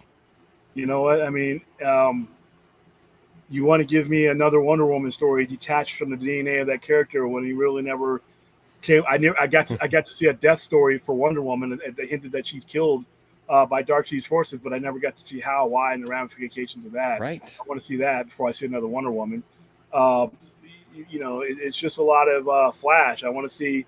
Flash is a big part of this storyline. I want to see how that ends before you give me anything else. But you're selling me these other things. You're selling me Robert Pattinson Batman. But you know what? And people were like, "Oh, it didn't make $1 billion. It was still successful." But a lot of people were resistant to that, not because they hate Robert Pattinson, not because they didn't want to dive into it, but because they're gun shy. Yeah. I mean, you're trying to tell people, "Here's a new Batman," and you can't even answer where the old one went. So you're literally bringing up a very hard question while you're trying to distract people from that very hard question. So I just want a finished product to be finished, and then we move on. Then I have something. People tell me to move on. Now I can move on because I have something to move on to. Yeah. But right now I'm in a stasis program policy until at least Sunday or Saturday night. I mean, maybe that'll change. Hopefully. Well, guys, I'm getting exhausted. I'm a little tired. I've been up all day, and I got a big day ahead of me tomorrow, and it just went past 3 a.m. I do want to thank the Nerd Queens for stopping in today. I think it's been 2 nights in a row of absolute fire shows. Last night with Scotty and Steven and William came in, and, of course, William coming in tonight, and then the Nerd Queens. We're hoping to keep bringing you some great content just like this. So please make sure to hit that like button. It means a lot to us. Lets us know that you really care about what we're doing here. And so I appreciate that. Thank you guys so much. Thanks to everyone who gave super chats tonight. Thanks for everyone who voiced your opinion in the chat. It's even though we may not get to every comment, I love seeing you guys have a conversation in there and being respectful to each other. And I think that you guys did that tonight. So I appreciate that for sure. Love y'all. Appreciate y'all. Like I always say, don't let anybody tell you that your fandom doesn't matter. All right? Because it does. It does. You matter. But also, don't tell anybody that their fandom doesn't matter. Because you know what? They matter too. Their opinion, whether or not they like Zack Snyder and you do, or vice versa, or whatever, don't worry about it. Like what you like. Be respectful to people. Treat everybody with that respect. And if you do that, there'll always be a place for you guys here in the Poindexter Lounge. Until next time, stay nerdy. And hey, Saturday, fingers crossed that we get more Henry Cavill. We shall see. See you next time. Bye-bye.